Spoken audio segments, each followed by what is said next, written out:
And we are live. Welcome to the NBA Deeper Dive, Friday, January 16th. 4-game main slate. We've got a 2-game night slate. They're kind of screwing us with this one. It would be a lot cooler if we had the 9:30 and the 10. But we're going to work with what we can. 2 7 o'clocks, 2 7:30s, and then you get to go and enjoy the rest of your Friday night if you want to do that. Before we get started, hit the like button, subscribe to the channel, hit the notification bell so you know when everything goes live. Follow us both on Twitter, at Josh Engleman, at DK__DFS. I'd say we have a lot to talk about, but I don't know if we do. We really don't. Yeah. I was hoping that the DraftKings would include those 2 late games for some from late swap opportunities, because last couple of days have been great with late swap stuff, specifically with the Jazz, but unfortunately not going to get that today. Not that it seems. Maybe we'll get lucky and the Clippers are a real mess, and that's our only saving grace. That's all we can get to. We've got 4 games. We're going to be able to touch on every relevant thing we could think about for each one of those games. I'll touch on ownership and optimal rates for both DraftKings and FanDuel. If you have any questions, feel free to drop them into chat. If they're 1v1s, feel free to drop them in a different chat. I probably shouldn't say that, but it's true nevertheless. We'll get to it. You'll be able to infer pretty much everything. If we don't say someone's name on this show today, just take it as a suggestion that you probably didn't need to look at that dude, given what we have. And what we have is some really awful basketball. Pelicans, Pacers, 2 of the worst teams in basketball. We are saved from the fact that the Wizards and the Kings are on the late slate. But again, 2 of the worst teams in basketball. Minnesota, Houston, marred by the fact that Anthony Edwards is not going to be in for that one. It's not like Bulls, Nets is something everybody wants to sit down and watch. But that doesn't matter in DFS. The only thing that matters is getting your 8 guys into the center and hoping they're the optimal plays of the day. So let's get it started. Pelicans, Pacers. Pacers 3.5-point favorites at home, 240 total. A little bit of injury news here that we want to touch on. Herb Jones still out for the Pelicans, as is Jose Alvarado. On the Indiana side, Benedict Mathurin out. Otherwise, doesn't matter right now. All of the news is either for guys that don't play or G League guys. But we are getting quite a bit of ownership into this one, and it is the large majority of it so far is coming into the Pacers side. Aaron Nesmith is 35% owned. Pascal Siakam is 30% owned. Jay Huff is 30% owned. Andrew Nembhard at 7,200 is 25% owned. Even TJ McConnell at a not exactly cheap 4,800 is 20% owned. I can't even stop there. Jarris Walker, Johnny Furphy, both 10 to 15% owned. There's a lot coming into Indiana, and I get it given the matchup. I'm going to assume there's at least one of these guys at the top that you're like, nah, I don't really need that today. Yeah, so looking at Pacers ownership right now, as you mentioned, there's a good chunk coming to this team. It is a really good matchup against Pelicans. I think the ownership on Huff is a little bit high. So he is usually someone that I like to try to get to at low ownership as opposed to high ownership. And just because the relatively wide range of outcomes for his playing time. Like we saw him move back in the starting lineup 2 games ago. He played almost 30 minutes. And then last game only plays 15 minutes to kind of go a different direction. And so, yeah, like it is a good spot. You know, I do like targeting bigs against New Orleans, but that ownership does feel a little bit high for Jay Huff. So if that's going to hold, if about a third of the field's going to play Huff, I think I'll probably just look for pivots in that range. The rest of the team, I think that Siakam and Nembhard ownership makes sense. Obviously both get a bit of a usage bump without Mathurin. The minutes been pretty secure for both these guys. Nembhard's usually in the low 30s. Siakam's in the mid 30s. So no issue with either of those guys. Nesmith also projecting for about 35% ownership. Small forward position, once again, pretty weak today. But the ownership does feel a little bit high on Nesmith.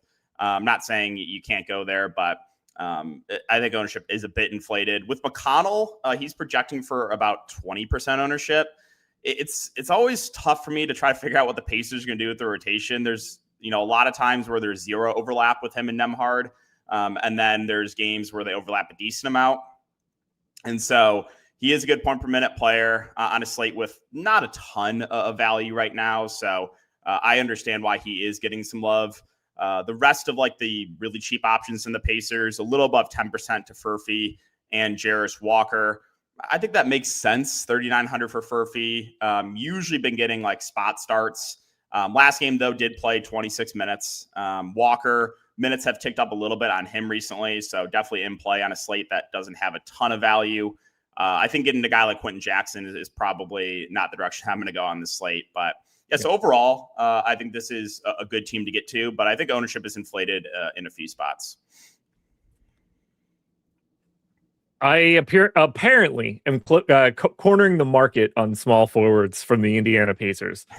Slightly over the field on Aaron Nesmith right now. I really do think that it's just a positional thing, and the position is so bleak that it's happening on by default. But it doesn't stop with Nesmith. Johnny Furphy, I'm quite a bit over the field on. Jarris Walker, I'm quite a bit over the field. Well, not quite a bit. More so quite a bit for Johnny Furphy. Now, I don't like that at all. Like, it scares the shit out of me. But if he does just go ahead and play the 26 minutes again, I'm very intrigued by if that's like a new thing. And on a day like today, 3,900, it's not like there's an overwhelming amount of guys that I have a ton of trust in that are popping into my lineups constantly. I like the upside of someone like Furphy, especially in a matchup here against the Pels. The Nemhard or the TJ McConnell one scares the hell out of me. Like 4,800's not cheap. He is regularly just playing 18 minutes. We've got him in for 17.73 today. That needs to go pretty perfect for him to not just pay off the salary, but to matter today. He has to thread the needle so well. That said, I'm dead neutral with the field. So there's something about that price point that is working for TJ McConnell. The guy that I have the least here relative to the ownership is Jay Huff, and I'm largely fine with that. It is a good spot, but I think there's a lot of different Jay Huffs out there today in comparison to where we have some of the other value. Still looks good. Great point per dollar guy. He's a good per minute dude. I don't have any problems with Jay Huff, but he seems like the most imminently replaceable. Yeah, for sure. I think we're on the same page there, but it does scare me a little bit just because I do think Huff has a pretty high ceiling here. Yeah. But I just think there's a little bit more downside than upside at that ownership. So that's kind of the reason. Then we got to talk about the Pelicans side of this one, which is more difficult, I guess. Their most recent game is not helpful for having any confidence. So Zion. He's 7,900. He's power forward only. It's about 20% owned. We've got some positive leverage here. His role is never going to change. So long as he's healthy enough to be out there, you know what you're getting out of Zion. Same sort of situation to me for someone like Trey Murphy. He's just going to play a shit ton of minutes. He's going to shoot the hell out of the ball. As long as he's out there, you can feel good. I am perpetually now nervous about Derek Queen. I never know what to do with someone like Jeremiah Fears. Does Sadiq Bey just play 34 minutes today out of nowhere? Maybe can happen. Should we be more interested in a 2% owned Yves Missi? To me, that's probably the most interesting thing from the Pels is what if they just like Missi more for this next week and a half because Derek Queen was lazy at practice or something. Right. And yeah, with Missi, we see this every once in a while. There's that stretch of games about a month ago where he was pretty consistently starting the second half over Derek Queen. So we saw that last game. He played 34 minutes. Queen got benched, only played 16. And so, yeah, I think Missi is interesting at ownership. I know that the price point's not the best, but if you do get the game or if he plays well and Derek Queen struggles, taking a shot on him could win you a tournament. So, we saw 34 minutes from him. That's massive last game. So at least we know that big minutes are in the range of outcomes for him. If Queen's struggling, he's playing well. The rest of the team, Zion ownership, as you mentioned, a little above 20%. I think that makes sense. He's pretty consistently playing about 30 minutes. Led the team in usage last game, had a 33% usage rate. So no issue getting to Zion. Trey Murphy, price point, not the best at 8,100, but he's the guy that consistently plays the most minutes for this team. Ball handling role's been decent as well over the last 5 games, averaging about 9 potential assists per game. So he's going to be out there a ton. Looking at Derek Queen, projecting for about 10% ownership. I think people are a little bit hesitant after what we saw last game. But if you on the flip side, right, we know that if he's playing well, he could very easily play over 30 minutes. I mean, we've seen 29, 28, 35 minutes from him in 3 of the last 4 games. And so I do think he is interesting for tournaments because that ceiling is there, but the floor is kind of what we saw last game. Like if he's struggling, they can definitely bench him for a guy like Misi. Fears is projecting for a little bit less than 10% ownership. I think it's kind of tough to make the argument for him on this slate, so I'm okay not having him. Sadiq Bey, similar ownership. It's fine as the last guy in. I will say it does feel like he's going a little bit under-owned. I think like him and Neesmith are pretty similar plays. And so I do think that you could utilize Bey as a pivot there at a fraction of the ownership at a similar price point. And then probably last guy that I think is playable is Jordan Poole. I know the minutes have ticked down on him, 23, 20, and 18 minutes over the last 3 games. But he is one of those guys that's like a spark plug off the bench. And if he comes out and makes his first couple shots, he could very easily get extended. On a small slate, Jordan Poole projecting for less than 1% ownership, I think is a little bit interesting in large field tournaments. So if I was MMEing, I think I would definitely want to get overweight to that. Not that it's hard to get overweight to 0.6% ownership. So all in all, I think pretty interesting team here for GPPs. Yeah, obviously the Poole shout scares the hell out of me, but at the same time, they don't have any incentive to lose. They don't have their draft pick. So like, if something's work, like they want to win every single game they're playing. If Poole's making shots and that's the thing that's working, he can just get that sort of run. It's not like they're in a situation where they have their pick and they're going to be like, hey, those shots are going in too much. You need to park your ass. It's the exact opposite here. It means nothing to them in this regard, because honestly, they want to win more so they don't look like stupid assholes for trading away their pick. Like the wins are even more important for optics for them. I am nervous about the way that his minutes are going. You'd think they'd want to bump those up a hair and see if they could trade his ass sometime, but they are such an incompetent franchise that maybe they don't realize what they're doing. But at 0.6% ownership on a 4-gamer, you can tell me there's not a situation where he just plays 27 minutes because he made like his first 4 threes. Right. That's definitely in the... I see the Pelicans, whether that's like Misi or Bey or Poole, as a team of guys that I can get to at very low ownership in a great spot that have a much higher minute ceiling than what is like really here. These are guys that I would want to increase the variance on in our sims. Because I think we don't know how many minutes most of these dudes are legitimately going to play. Like Zion's not going to play 19 because he's like sulking, but him and Trey Murphy are like the only two where it's just like, okay, they're fine. Everybody else, bump the variance. Right. Yeah, so I think in general this team's a good team to get to for tournaments. Let's see what this looks like on the FanDuel side, because I don't have a clue. It'll be interesting to see, and more importantly, we have infinite time to find out. Nothing else going on. All right, Pascal Siakam is your highest owned guy on the FanDuel end, 8,600, 45% owned. Aaron Neesmith at 40, Andrew Nembhard 35. Then you get to Trey Murphy and Zion in the 20s, McConnell at 20 as well, where he's 5K. Damn, that looks even scarier. And just point guard only. I don't like that at all. At all. That seems unnecessary. Derek Queen, 7,100. That's a tough click. I like my boy Furf. 4,200 unowned flyer.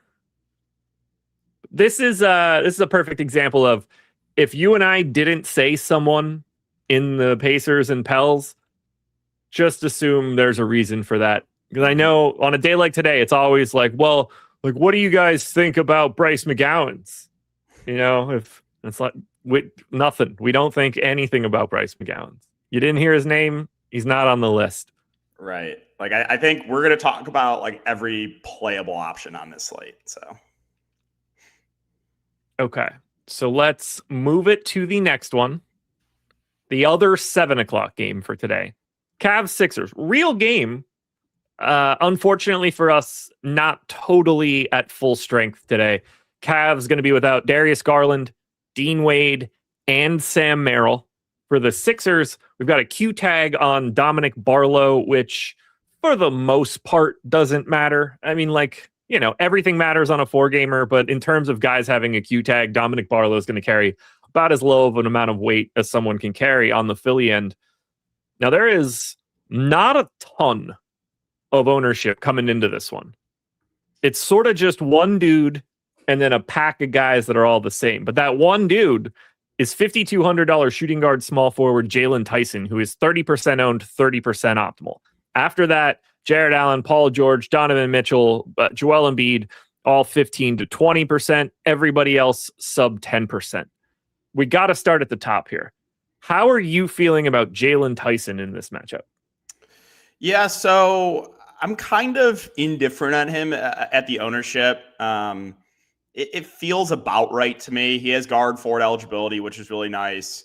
Again, they're relatively shorthanded here without Garland, without Merrill. And so, yeah, should be locked in the starting lineup, probably in a competitive game, pushing for 30 minutes. And about a 0.9 fantasy point per minute player. I understand why he's getting ownership. I don't love it. I don't hate it. I think he's just a totally reasonable play. So do you have a strong take on Tyson? Not really. It's just one of those things where he's in a mid-tier price tag on a day where we don't have any overwhelming value, and he's got the best possible position to fit him into everything. And I think that's doing a lot of work here because he's fairly unremarkable per minute dude. Mm-hmm. But the fact that you could be 5,200 today and guard forward eligible with a couple of extra minutes and a couple extra shots to go around, you end up getting what we have right now, which is 30% ownership. I think the more interesting question then becomes, is there a guy to you from the rest of Philly or Cleveland that stands out? Because there's a lot of name value in this game, but there's not a ton of ownership. Do you see someone breaking free here? Yeah, so for Cleveland, I like the two guards here for tournaments. I'll start with Donovan Mitchell, 9,600, projecting for about 15% ownership. So it does get a little bit of assist bump here without Darius Garland, about a 28% usage rate with Garland off the court. And just a guy that we know has a very high ceiling. And so, yeah, I like Mitchell here for tournaments. I also have interest in Craig Porter Jr. I know the price point's not amazing at 4,800, but pretty good point per minute player. And I think he's going to start. They could do something weird and maybe throw I don't know, Naquan Tomlin in there. I think they like Hunter off the bench, but I think the most likely starting lineup is CPJ moves in alongside Mitchell, Tyson, Mobley, and Allen. And so, yeah, I do have some interest in him. I think he's going a little bit overlooked. To me, it's interesting that McConnell is getting way more ownership than Craig Porter Jr. at the same price. So if that holds, I think I would prefer CPJ in tournaments. So yeah, I like the two guards here for Cleveland. Looking at the rest of the team, Jared Allen, as we kind of mentioned, his minutes have ticked up recently. He played really well against Embiid last game and was kind of matching the Embiid minutes. He was pacing for over 30 minutes in that game if it would have stayed competitive. So yeah, as long as he avoids foul trouble, I think he's a reasonable contrarian center play. DeAndre Hunter, 5,100, obviously has been not great recently, but definitely going to see an uptick in minutes here, a little bit more usage too without Garland. So I think he's playable at his ownership. I think we probably see Lonzo Ball in the rotation here. He's 4K. I think he's playable in tournaments. I don't have a ton of confidence there because obviously he's been DMPing a decent amount, but I just think with how shorthanded they are, he should see some rotation minutes. Mobley is 9,100, getting no ownership. I think it's just kind of tough to get to at that price point. I would just much rather go to Mitchell, even though Mitchell is getting more love. It's not like Mitchell's crazy owned. He's 15% and Mobley's 3%. So yeah, I think I would just rather get to Mitchell if I'm spending up on Cleveland. But yeah, so that's basically it for me for the Cavs. Love the Craig Porter Jr. TJ McConnell comparison point. I think that's one and you can see it in the leverage here too. 9% ownership currently projected for Craig Porter Jr., 19% optimal. Probably the highest leverage dude that we have right now. If it's not, it's one of the top couple. I like that idea of, if you're at least a little apprehensive of McConnell, flipping that into potentially a little bit more Craig Porter Jr. The trick, I'm struggling to get to Cleveland outside of Jared Allen. I've got a little bit of Craig Porter Jr. Barely any Donovan, like minimal Donovan Mitchell. I expected his rates to be way more dramatic from a shooting perspective with Garland gone, and they really don't move nearly as much as I was expecting. 9,600 is a pretty healthy price tag. The real struggle for me, and I guess we could loop back in the Philly side of this one, is that we have multiple real 9K guys in this game. Now, Mobley's price is too high for what we want, and you can see it in his boom scores, but it's hard for me to look at Donovan Mitchell and think like, well, is he better than a lesser owned Tyrese Maxey? Or, those guys to me are basically the same dude. And then you also have another 9K guy here in Joel Embiid, who at 9,200 seems to be, when he's there, he seems to be fine. He seems to be as much of Joel Embiid as we could possibly remember at this point. Do you have a 9K preference in this game? Is it Mitchell or is it something on the Philly side? I think it's Mitchell or Embiid. I think those two are pretty similar ownership on those two guys as well. So Embiid a little bit less than 20%. He obviously, Philly struggled last game against Cleveland, got blown out, but I'm not reading into that too much here. Embiid, even in a blowout, still had almost a 40% usage rate. So they're clearly running a ton of offense through him. If the game would have stayed competitive, he was pacing for over 30 minutes. So in a competitive game, that's usually what you're seeing for Embiid, is like that 32, 33 minute range. So I think he's a totally fine spend up. Don't have a super strong take there. Paul George is next in line in ownership. He's projecting for about 15% for Philly. I don't love that. I think there's other plays in the mid-range I would rather get to. And so not that he's out of play. I just think he is going a bit over-owned. You mentioned Tyrese Maxey, sub 10%. Never have an issue getting to him at low ownership. In a competitive game, he's usually pushing for 40 minutes. Totally fine. Contrarian spend up. I think it's kind of tough to get to Edgecombe as well. Just a price point thing, really, at 6,900. And then keep an eye on the status of Dominic Barlow. I don't think he's going to play at shoot around. He didn't have a jersey, and he had like a big wrap around his back.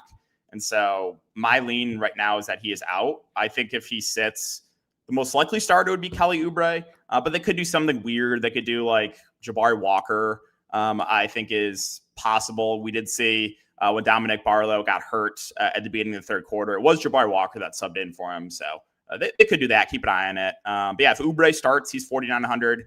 I do think he would be playable. Obviously, he hasn't really shot the ball the best recently, but I think he could be in line for a lot of minutes. So if he gets to start, definitely someone I have some interest in.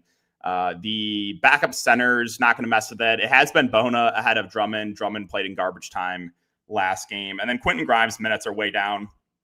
Even at 5K, I think it's tough to make the argument for him on this slate. Yeah, the Grimes one's really weird because I think he's live to play like 32 minutes in some random game in the next 2, 3, 4, like whatever it is, it's going to happen. I don't think there's any real justification to getting to him today or like thinking that it's going to be him. Maybe Barlow being out is like just enough to get him 28 minutes today instead of what it's been lately, because he has become an afterthought in the rotation now that they're starting to get a little bit more healthy. But all it takes is like VJ Edgecombe to play a little bit more like a rookie and for Quentin Grimes to be a bit more stabilizing force as a vet. And Edgecombe plays like 30 minutes and 6 more of them go to Quentin Grimes, and it looks a little bit different. So I have my eye on him. He's probably one of the dudes on today's slate where it's like he has no ownership whatsoever.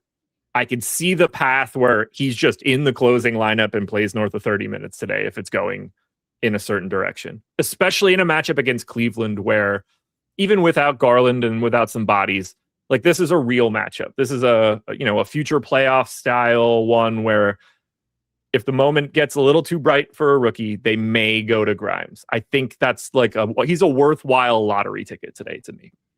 Yeah. I don't hate the shout. I do think, again, there's more of a minute ceiling for him if Barlow does sit. I think there's just better chance that he could be in that closing lineup. So, yeah, I think it's at least worth a shot in a large field tournament.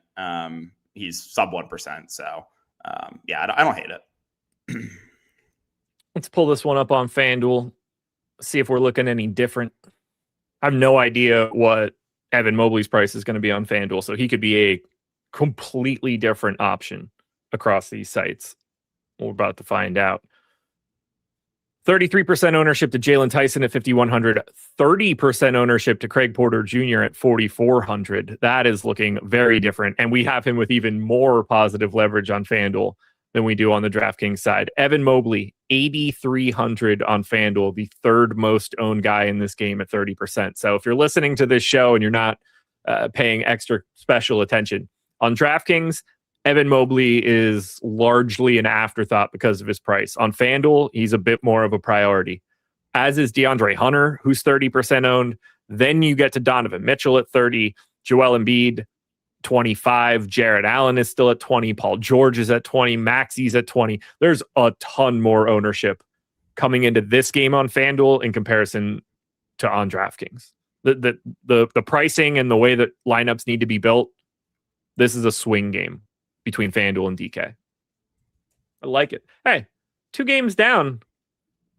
528. Not too bad on the timing. And the game that we're going to need to talk about the most hasn't happened yet. So we're doing pretty good. Guys, if you haven't hit the like button yet, please do so. I see 811 of you are in the door. We got to run that like number up for Greg and for Spags. Final live before lock of the work week. We want to reward it. Speaking of content like live before lock, Laffy and I did the NFL Perfect Lineup live earlier today. Typically a pre-recorded video. We went live for 45 minutes, building out a couple different versions of lineups that Laffy started. You guys should absolutely go check that out. We'll have some bonus lineups up on Tails sometime in the next 12 hours or so, because we got real football tomorrow. Got to make sure we get those in. Main slate locking on Saturday. Kudos to DraftKings for having like a real solid 2-day Saturday to Sunday main slate. That's fun. The late swaps Sunday morning, I think, are going to be a real good time. Yeah, I'm glad they did the main slate as the 4-gamer. So yeah, good. That's way more fun. Yeah, they typically not loving the decisions on the slates. Mm-hmm. This one they got right. Yeah, a rare W, if you will. We'll take what we can get. They're so few and far between these days. I mean, I'm still like every 6 months I send out another tweet about how I hate the experience of the DFS app, and I can't believe that it's been the same thing for as long as I can remember at this point. Like, hop into AI and recode that shit today and give us a new user experience. Let me see my exposures and the contest exposures at the same time. That should not be a 2026 thing, but here we are. I wish this wasn't a 2026 thing. Bulls Nets, 1.5 point line here. Nets favored at home. Dominic Barlow in, by the way. So wow, okay, there's that. That's kind of surprising. Well, Dominic Barlow available to play. We got a lot of guys that we thought might be playing and haven't been playing as of late. So we'll see what happens there. People that aren't playing today, though, for the Chicago Bulls: Josh Giddey out, Zach Collins out. Julian Phillips is questionable. We've seen him be questionable the past 2 games as well. Much ado about nothing. No Zaire Williams for the Brooklyn Nets. Chaney Johnson with the G League team, just in case anybody cares. 35% ownership coming into a $6,100 Nick Claxton. 25% ownership coming into Kobe White. And then a giant pack of 10 to 15ers. Clowney, Buzelis, Drake Powell, MPJ, Day'Ron Sharp. Even Vooch is knocking on the door a little bit. Mid-tier 6,100 Nick Claxton in this spot at 35% ownership. I don't hate it because it's a 7:30 start, but it does feel a hair high. Yeah, it does feel a little bit high, especially just with the way that the Nets have been running their rotations. Like, you've just been seeing an uptick in minutes for Day'Ron Sharp, who has played really well off the bench. And so for most of the season in competitive games, Claxton was in like the low to mid 30s minute range. And now he's like pretty consistently pacing for like high 20s minutes. So that is a bit of a concern. It is a great spot here against Chicago. You guys know I love targeting bigs against this Bulls front court. So I get why he is getting ownership, but yeah, it does feel a little bit high. So Claxton, 6,100, again, totally fine there. The rest of Brooklyn is not getting much ownership. So Day'Ron Sharpe, while the minutes have ticked up on him, I think it's pretty tough to make the argument for him on the slate at 5K. But still projecting for about 10%. I think I would just look elsewhere. So that also feels a touch high. The minutes have also ticked down a little bit on Michael Porter Jr. So the Nets rotations, if you look at last game, it was really weird to look at. They basically just did like mass subs with the starters and the bench. So there was zero overlap there. Like all 5 guys like checked out at once. And so it was just weird looking through the rotations for Brooklyn in their most recent game. But yeah, MPJ, again, he was pretty consistently playing mid 30s minutes in competitive games. Now it's like 32, 33 minutes. Now, I'm not saying he can't have a good game in this matchup, but again, the minutes have ticked down does worry me a bit, and the price point has gone up on him. Drake Powell started last game. He's 3,600. Not a good point per minute player at all, but does have guard forward eligibility, so I understand why he is getting a little bit of love. Played 24 minutes last game. You're probably looking at low to mid 20s minutes for Powell. Noah Clowney, 5,100. It's just kind of like last guy in for me, projecting for about 15% ownership. Roles pretty consistent, usually playing around 30 minutes. Not the best point per minute player, but reasonable price point there. Yegor projecting for about 5% ownership. I think I'm okay not having him. Just don't really see the minute ceiling right now. And again, you do have basically a fully healthy team. Off the bench, outside of Day'Ron Sharpe, not a ton of ownership. I do think that like Cam Thomas is a little bit interesting at 5,800. So in their most recent game, we saw him play 24 minutes. So they're ticking up a little bit, 22, 24, 24. I think you could see like 25, 26 minutes here for Cam Thomas. And so I think at that ownership, I would want to be a bit overweight to 3%. And then, I'm not going to get to anyone else. We saw Terrence Mann move to the bench last game. I thought there was a chance he would DNP, but he didn't. He was still in the rotation, but only played like 17 minutes. So if they stick with that same starting lineup, then we can't get to Terrence Mann on the slate. I don't have anything too crazy here. Unfortunately, at this moment, I am right around the field on Nick Claxton. But I am a bit over on Drake Powell and a bit over on the Igor Demon. I mean, if he's going to be 6 and I have 15, cool. For Drake Powell, if he's going to be 10 and I have 20, cool. We've got some concentrated ownership in some other spots, and I don't think these guys are like appreciably different. I mean, Powell does nothing when he's out there, 0.72 fantasy points per minute. The Igor Demon has been a fun story, and he's certainly going to let it sail. Still a rookie point guard and is not going to look great most nights, but decent enough flyers in a spot against the hopeless Chicago Bulls. I can handle that. The rest of it, the Michael Porter Jr. stuff and that rotation in the previous game scares the hell out of me at 8,900. But he's also a guy that scores in such bunches that it could not matter. I'm like right around the field on him. I doubt I get a ton of him, but in a matchup like this, I always want to have something because he's a guy that can go out there and make 10 threes in a game. That is in his range of outcomes. I don't want to miss that just in case it happens. I do want to miss most of the Bulls, though. Kobe White, 25% owned. Buzelis, 10. Everybody else sub that number. I am right around that number on Kobe White. I am right at that 10% mark for Buzelis. And then I basically don't have anything else in this game. Are you seeing anything here for Chicago? Because I'm not. Yeah, so I'll start with Kobe White. He was the guy that I thought was a bit overowned last slate. Now the ownership, I think, is a little bit more reasonable at around 25%. 6,300 does have shooting guard eligibility and going to play around 30 minutes. Didn't have the best shooting game last game, but we did see 7 assists from Kobe White. He had 10 potential assists, made 54 passes. So it's going to be like he'll probably be the secondary ball handler there behind Trey Jones. So totally reasonable option there in the mid-range. Looking at the rest of the team, not a ton of ownership. I'll once again mention Trey Jones as a viable pivot off of Kobe White, right now coming in about a fifth of the ownership. Still leading the team, potential assists, still has a really nice ball handling role, even with Kobe White in. Like last game, he made 68 passes, probably going to be in that high 20s minute range. So he is someone I think is a little bit interesting there for tournaments. And then Vooch is 8,200. Minutes tick down a little bit on him, but still has a really nice role. They're still running a ton of offense through Vooch here. He had a 36% usage rate last game. So he's definitely someone that I have interest in for tournaments, sub 10%. Buzelis, we saw the minutes tick way down in him last game. Not super worried about it, though. They just went a different direction. So I think in a competitive game, for the most part, you're probably expecting close to 30 minutes from Buzelis. So I think he's reasonable. The rest of the team, I don't think I'm going to get like a Koro's price is too much for me. Jalen Smith, assuming they stick with that same starting lineup, I think is tough to make the argument for. If they do something weird, though, like you never know, like he could move back in the starting lineup. If he does, obviously I would have interest in him then. But assuming they keep that same starting lineup, I think Smith is a bit overpriced.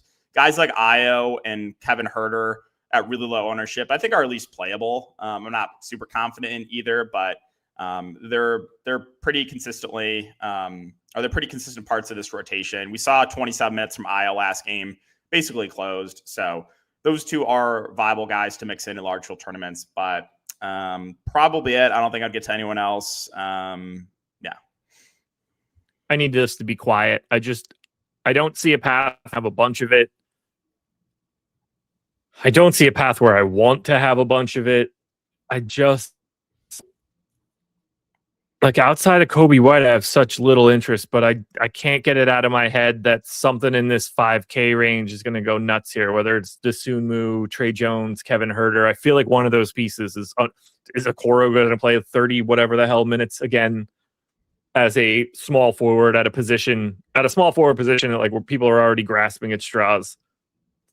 Is Isaac Okoro just going to get that run again and be anything relevant? Doubtful at 0.64 fantasy points per minute, but I just find this. I think Chicago is probably like the least appealing team to me on today's slate. Yeah, they're just a pretty boring team to talk about here when they're like close to full health, obviously outside of Giddey. So they run a deep rotation too. So they're pretty consistently playing 10-man rotation as well. On the FanDuel side for this one, it's kind of the same story. 20% ownership coming into Nick Claxton. 15% ownership coming into MPJ, where he has small forward, power forward eligibility. And then no one else in this entire game is above 10%. Kobe White at 9. Very different than it is on DraftKings. Trey Jones at 8. Vooch at 7. Buzelis at 6. There's minimal ownership coming into this game on FanDuel, and I don't see it any differently. Like, we don't have any overwhelming value here or overwhelming leverage here. MPJ at 5%, but everything else, we've got optimal rates that are spot on the ownership, and this is just an underrepresented game right now. So I don't mind having a little bit of it, especially if we don't get any news prior to 7 o'clock for that Clippers game. Like, anything I have of Brooklyn or Chicago at that point in time, I'm cool with, just because it's going to give me more options if this Clippers side goes tits up. I guess we should get into it, because this is without question the most important thing that's going to happen today, and will dictate everything that we're doing. And it all depends on when we get the news. We already got some of it, which I didn't want. Kawhi Leonard is out for today, but John Collins and Ivica Zubac are both still questionable. We've got 20% ownership coming into Harden, Jordan Miller, and Zoo. We've got about 15 coming into Kobe Sanders and Chris Dunn. We get 10 to John Collins and nothing to anybody else for the Clippers. So let's start with the easy one first. Do you have any leans on Collins and Zubac? So I couldn't find anything with Clippers shoot around. I was looking through pictures as well. I couldn't find anything definitive on Collins or Zoo. They did sign what's the name to a 10-day contract Sorry, his name is Coloco? No, it wasn't. Somebody signed Coloco, but I don't think it's them. yeah, I don't it remember who it was. was now. Hold on, where is it? Patrick Baldwin. Ah, They signed yeah. him to a 10-day, and so to me, I think that's kind of an indication that one of these guys, or maybe both, could sit. But that's really my only lean right now is just because they signed him to a 10-day. I couldn't find anything Yeah. with Clipper shoot rounds. So this is big news, though, obviously, because if Zubats is out, you're going to get Brook Lopez and YKN splitting the center minutes. Those two would both be in play for value. And then if John Collins is out, that's where things get pretty crazy here for the Clippers because already we're going to get Kobe Sanders most likely in the starting lineup for Kawhi.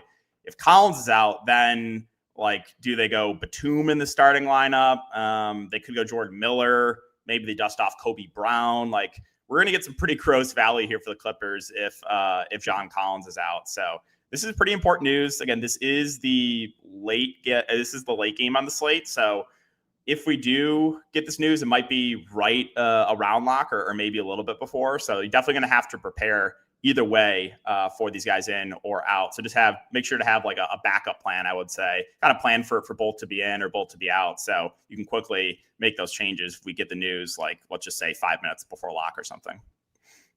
My current plan is that I have 50% of Ivica Zubats in this spot, and I don't hate that at all.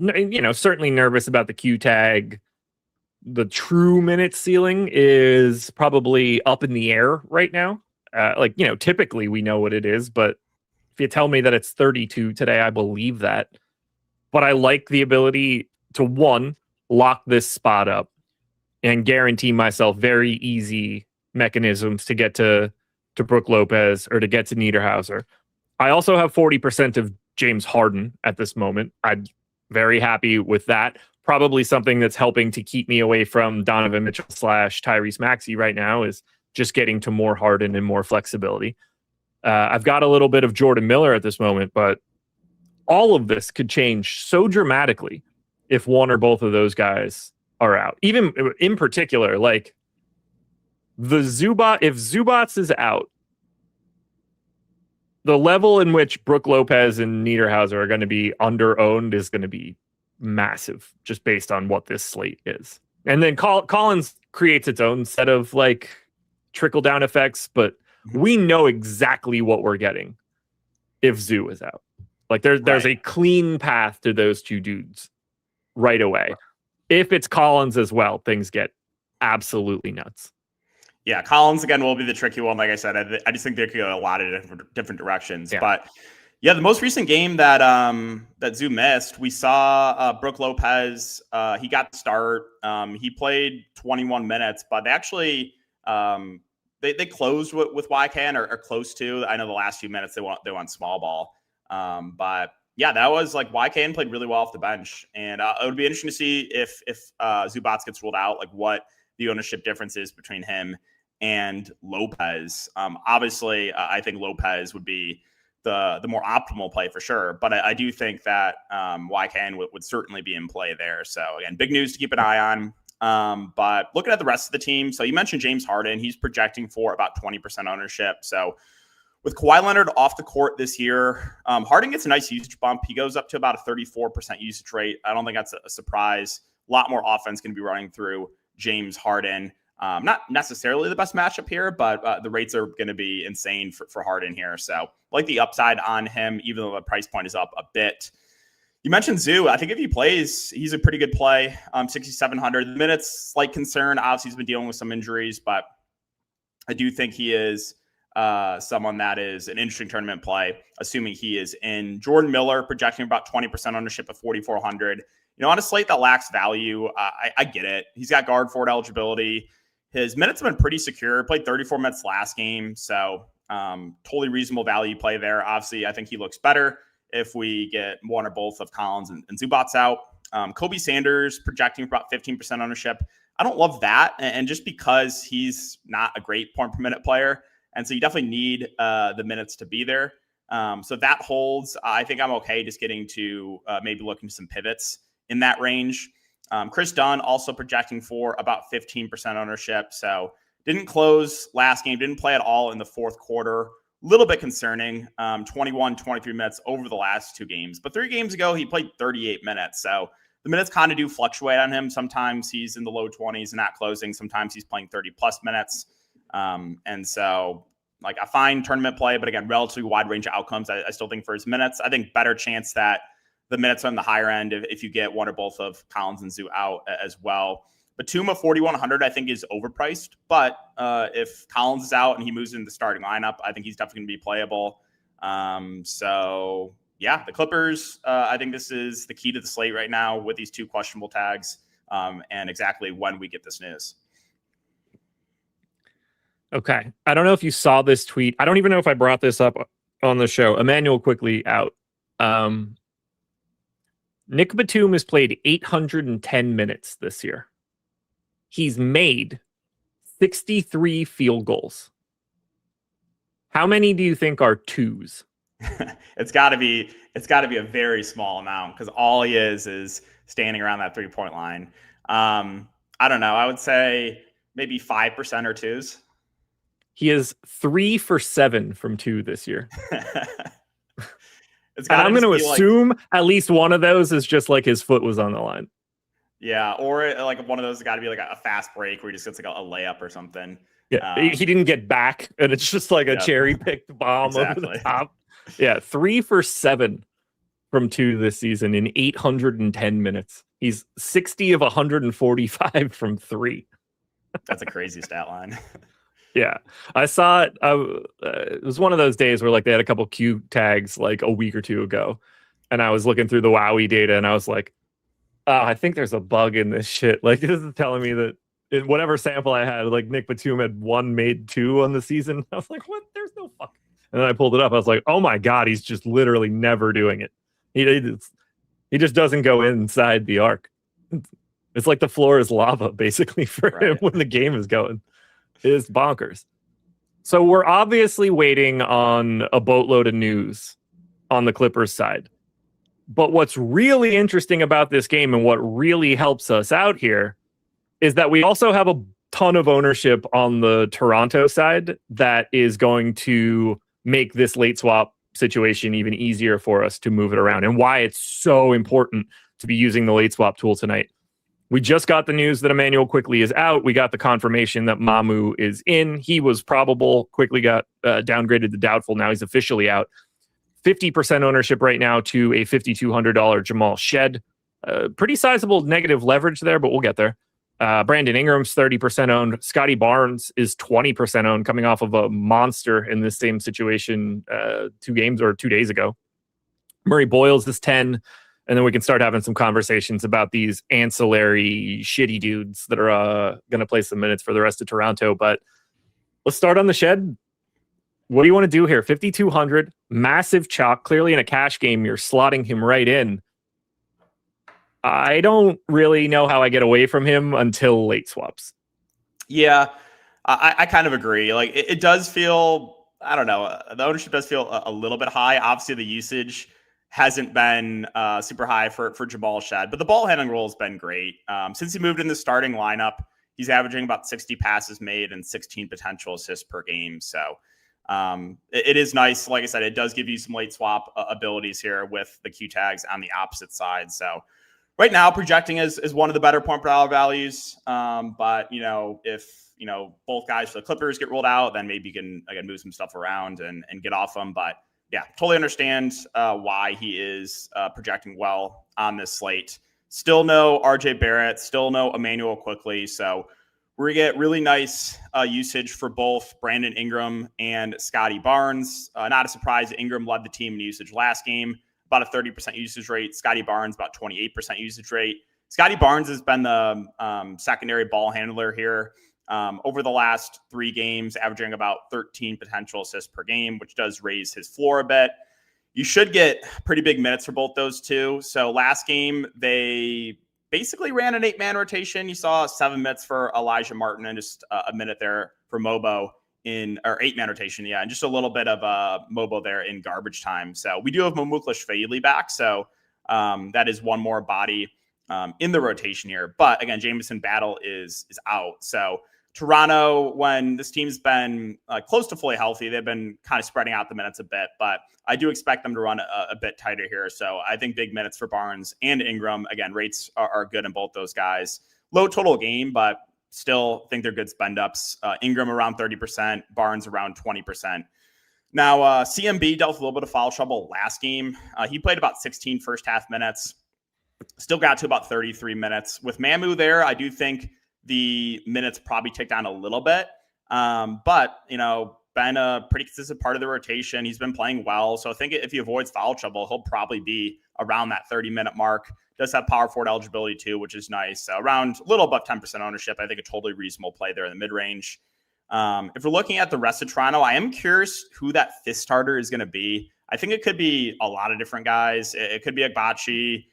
They could go to Grady Dick, who had a really good game last game.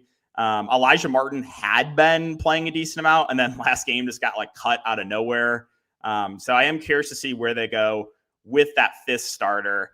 None of those guys great point per minute, whether it be Agbachi or Lawson or Grady Dick.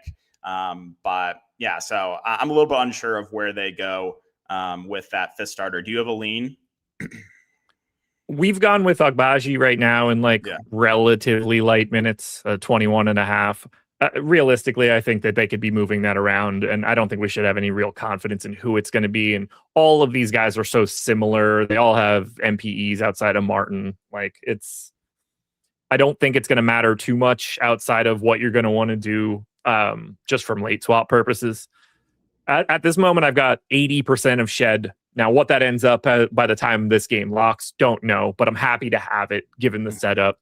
Similarly, 65% Ingram, 40 on Murray Boyles. I've got 30 of Scotty Barnes. I'm well set up to move this around for those final two games. But you mentioned him before. I think we have to bring him up.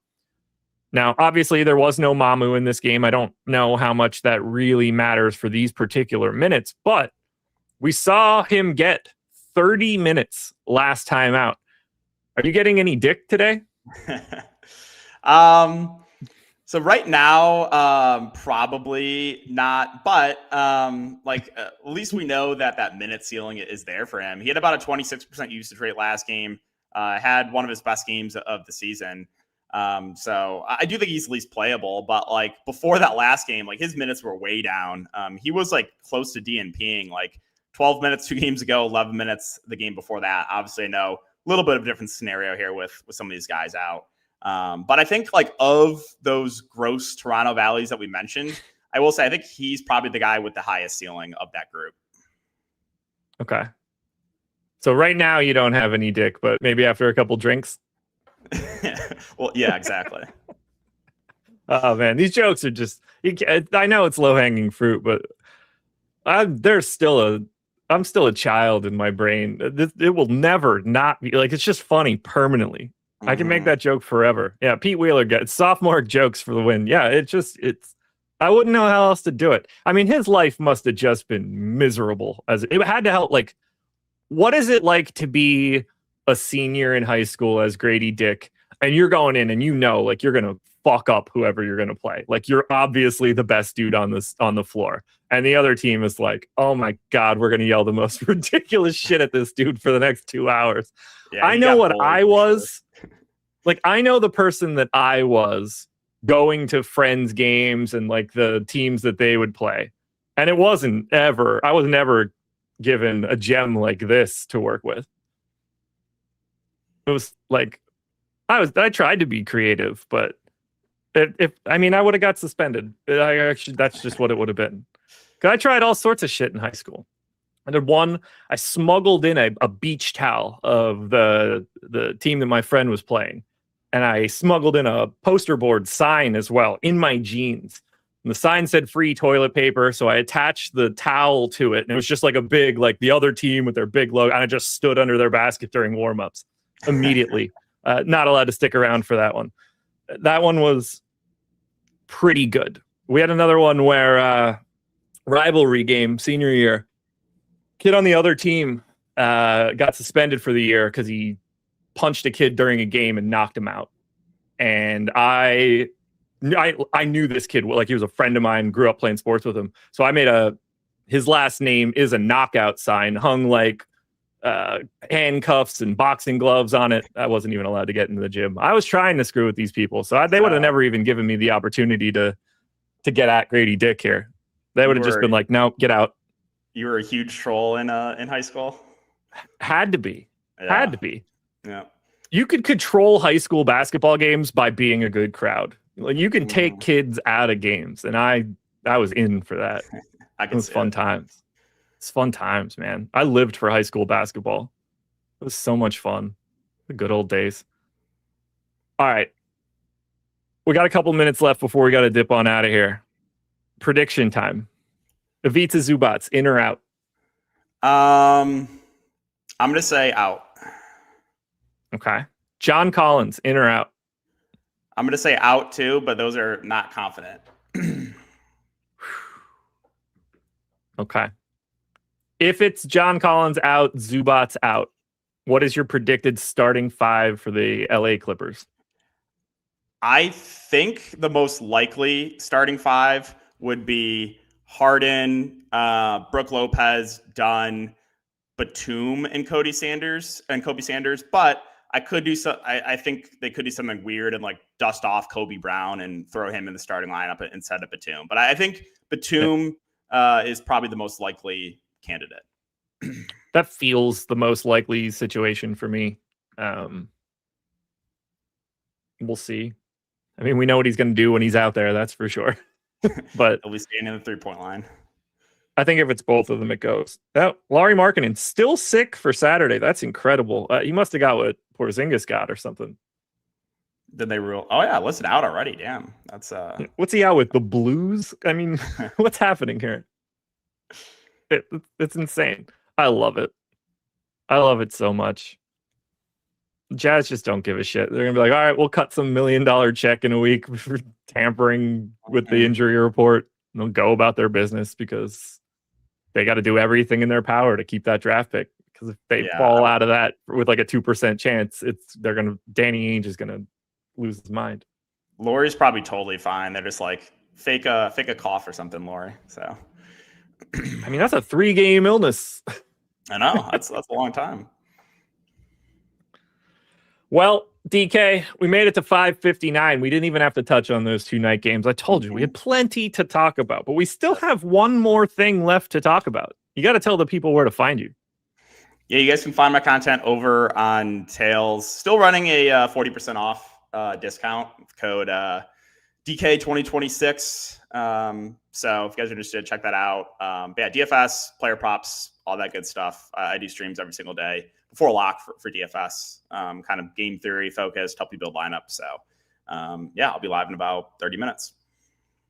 There it is, everybody. We got a hell of a slate on our hands. We've got this Clippers news waiting in the wings, and I can't think of a better 2 people to bring you that news over the next hour than myself and DK. But we just did a show, so it's going to be Greg and Spags for today. That you got to deal with that. But you are getting the second best option I could have thought of. That's for sure. What's up, boys? Well, I couldn't be more excited to talk to Spags also because we've not done a show together since he nearly binked 100K the other day, which, as everybody in the audience knows, and Spags as well, the reason he didn't was solely because of some text messages that were sent by Eric Lindquist. So we're going to get his vibes on that, figure out what Eric did to ruin this contest. In my opinion, he owes you a check for $97,000. So we're going to hit on that here. Josh, DK, have a good weekend, you guys. And now it is time. Can I add something there for? Yeah. So just before I was getting ready to go to bed that night, I loaded my live Sims to take a look at where I was and what was going on. Oh, no. And Spags, your lineup was boat racing the contest at that time. And I was like, yo, Spags is just going to win this shit going away. You know, it's probably like late third, early fourth quarter. And I was just like, the live projections were tasty. I was like, I'm going to wake up tomorrow and he's going to win 100K and we're going to have some fun on a show at some point in time. And then I woke up to see the text messages and the unfortunate slight tumble. So yeah, I saw it happening live in my projections and I didn't think you were going to get caught. So I got all that sweet EV, all the Sklansky bucks. Really, that's just as good. Yeah. And then you have to claim that on your taxes. Good luck. Hi, Josh. Yeah.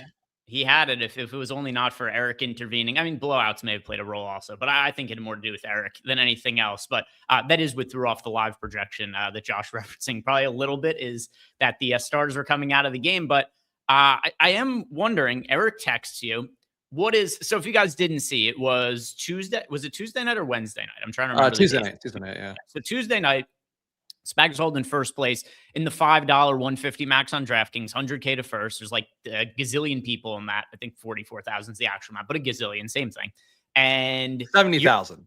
Give me all my flowers. I beat out 69,995 people, just not the ones with all the money up top. And you're sitting well. What are you thinking at the time Eric texts you? Are you thinking, I'm screwed now because Eric's gotten involved? Are you confident? What's your thought process when you get that text from Eric? So for me, I am sort of superstitious about this stuff. Like, obviously, you know, I've worked with stochastic for many years. I understand how data works. I also understand the general concepts that, you know, even momentum doesn't exist. So I don't think that me watching games or whatever, or, you know, is going to interfere with it. But actually, I didn't know, because I wasn't watching the games and I was hanging out with the wife, then I was doing some other stuff.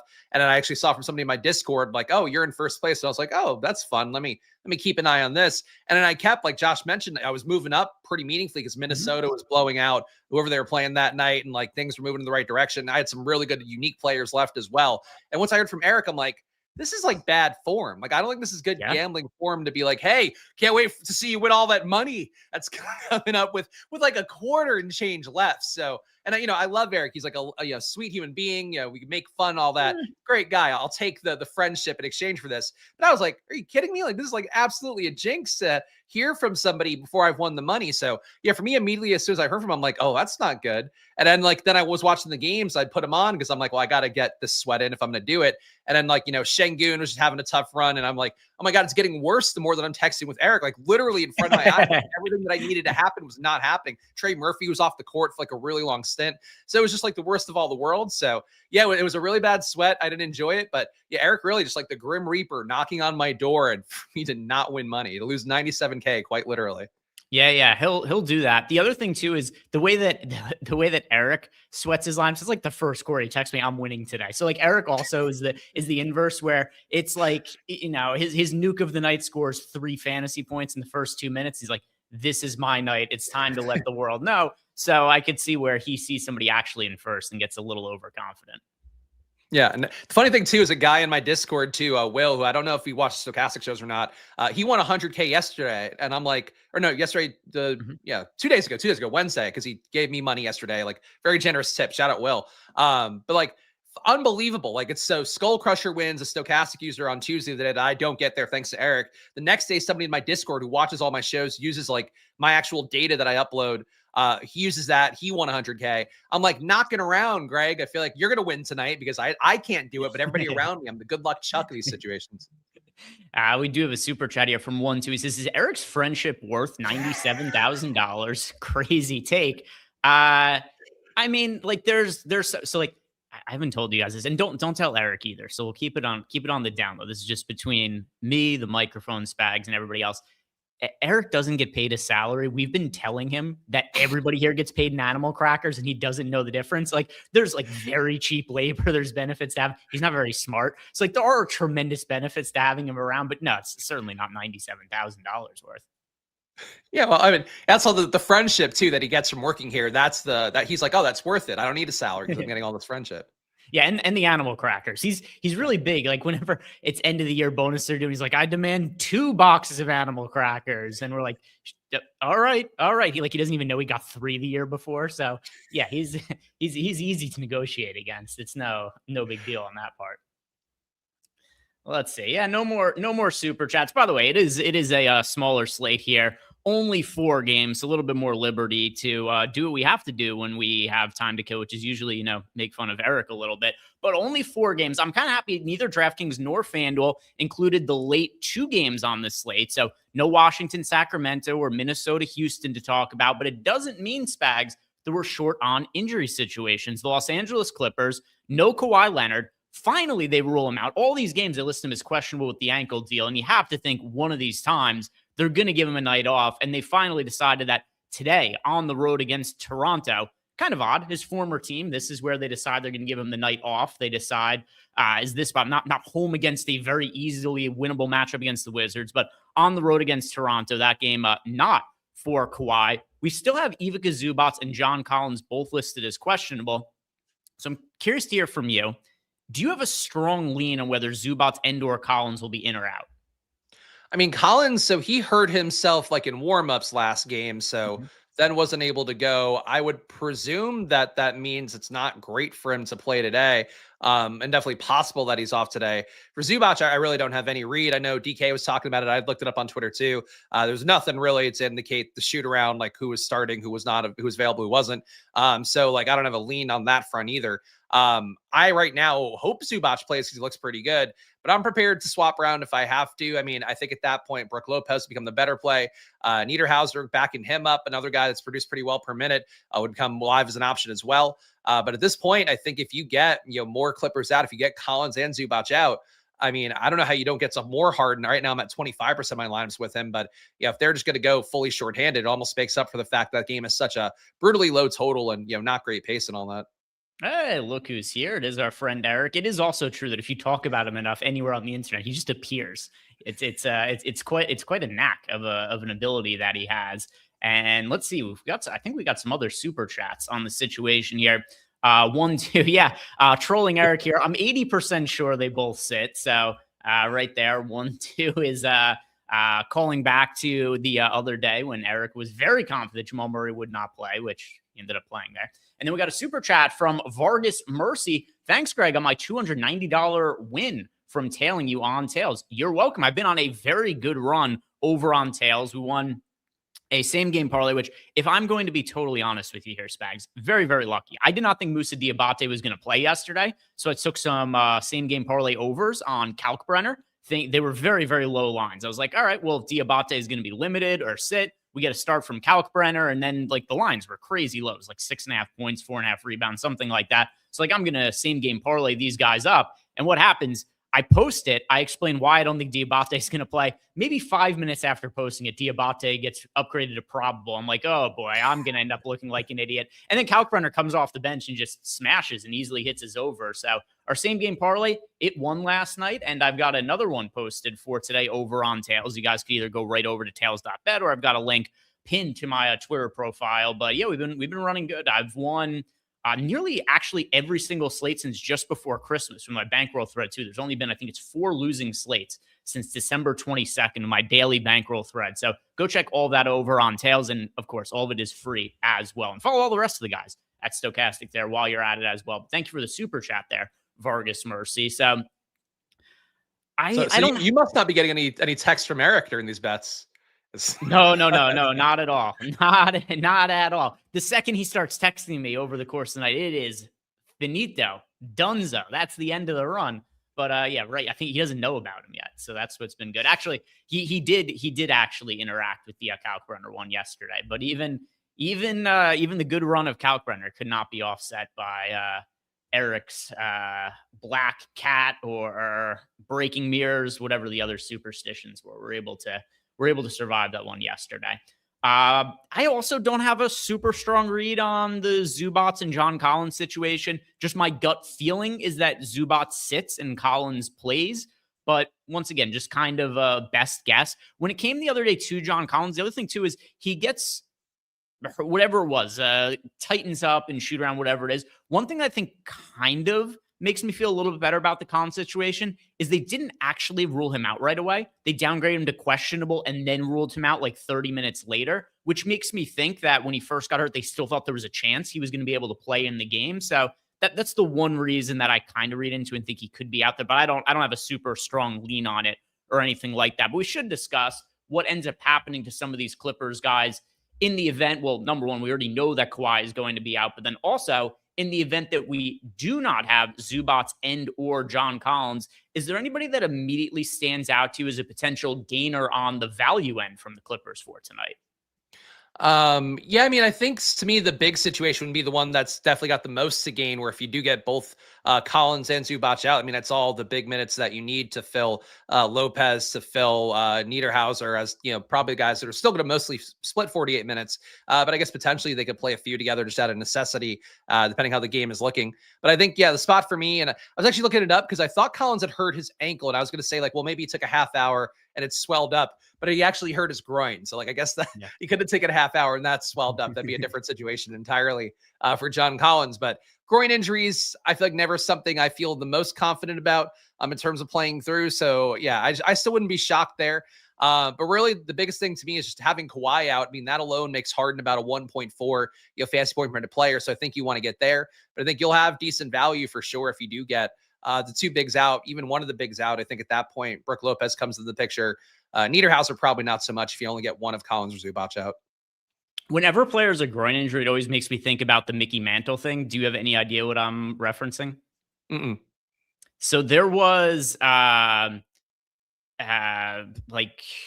what was this? I guess like 50, 60 years ago, there was some sort of event at Yankee Stadium, and they asked all of the old time, like Hall of Fame sort of players, what is your favorite memory from Yankee Stadium? And Mickey Mantle wrote his favorite memory was, I got a blowjob. I just pulled this up. I got a blowjob under the right field bleachers by the Yankee bullpen. And then there was a follow-up. It says, this event occurred on or about, and it says, give as many details as possible. And here's what Mickey Mantle wrote. It was about the third or fourth inning. I had a pulled groin and couldn't fuck at the time. She was a very nice girl and asked me what to do with the cum if I came in her mouth. I said, don't ask me. I ain't no cocksucker. And this is what he submitted to the Yankees. And this is like a legendary thing. You actually, like, it's an actual thing. You could go look up Mickey Mantle's favorite Yankee Stadium memory. And now whenever a player has a groin injury, it's the first thing I think of is that Mickey Mantle story. Yeah, that's going to come up for sure. I think if you're thinking groins, I don't know, heard the first part before. I never heard the second part being attached to it. So like when you said the bleacher thing, I'm like, oh, I remember that. Then the whole second part of the quote, you felt like you were freestyling for a minute, but now that does ring a bell as a quote that he said before. I didn't know those were connected. So we all learned something here today on a fine Friday live before lock. Yeah, I also like underneath he writes signed Mickey Mantle and signs it underneath also, which is the whole thing. Just absolutely perfect. So anyway, who knows how John Collins got hurt or how that'll impact his experience in the game today. But that was how it went for Mickey Mantle back in the day. And these are when you get a 4-game slate, you got a limited amount of things to talk about as far as basketball is. You have to extend to baseball at times. But anyway, groin injury for John Collins. He's questionable. Zubac's questionable with the ankle injury. We did also just get confirmation that Kobe Sanders is going to be starting tonight in place of Kawhi Leonard, who is out. So this was already taken into account in our projections. We had Kobe Sanders at 4K projected for just under 20 fantasy points, 16% ownership. It would be cool if he was cheaper. I know that it's not like 4K, you're breaking the bank for him or anything like that, but only projected as a 0.73 fantasy point per minute guy. He is going to be starting. It is a smaller slate, but I really think you need Zubac and/or Collins to be out for you to start to really consider getting to a Kobe Sanders for today. I'm interested potentially in Nick Batum if both Collins and Zubac are out and he starts, just somebody who's capable of knocking down a few threes at a fairly cheap price point. But once again, we need to be starting in a couple of guys to end up being out. What do you want to do on the high end with James Harden, who sees quite a big usage increase in the absence of Kawhi Leonard, although this is a little bit of a down pace game? Yeah, I think it definitely stands out, the rates that Harden has overall, with Kawhi off the court. Overall for him, he gets to 37% usage, 37.4% assist rate this season, which would put him at about 1.4 fantasy points per minute. I think that sort of opportunity, it's really not a great total here for these two teams. Obviously, two teams that don't play with tremendous pace. The Clippers, one of the slowest in the league. Raptors, technically a pace up at about a 98.6 pace, but still, not a team above 100 in the game. So it sort of makes sense why the total might be low. But really just the consolidation of opportunities for Harden, the usage being that high. When you're talking between his usage and his assist rate, that's 75% of the possessions right there when he's on the court, which he should have an actual stat for, let alone, a potential assist and things like that. So, I think for Harden, I would like to get there above the field. Right now I'm at 25%. I'm going to rerun stuff of the data update that we just got. But I think he's one of those plays to me that, on a slate where we don't have any real stars, if somebody's going to give you 60 on a slate, 70 on a slate, Harden's probably one of those guys. I mean, I would have it as him being about a 20% or so chance to hit 60 plus. Like there's not a lot of guys on the slate that can do that. So Harden, I think, is worth whatever exposure you can get.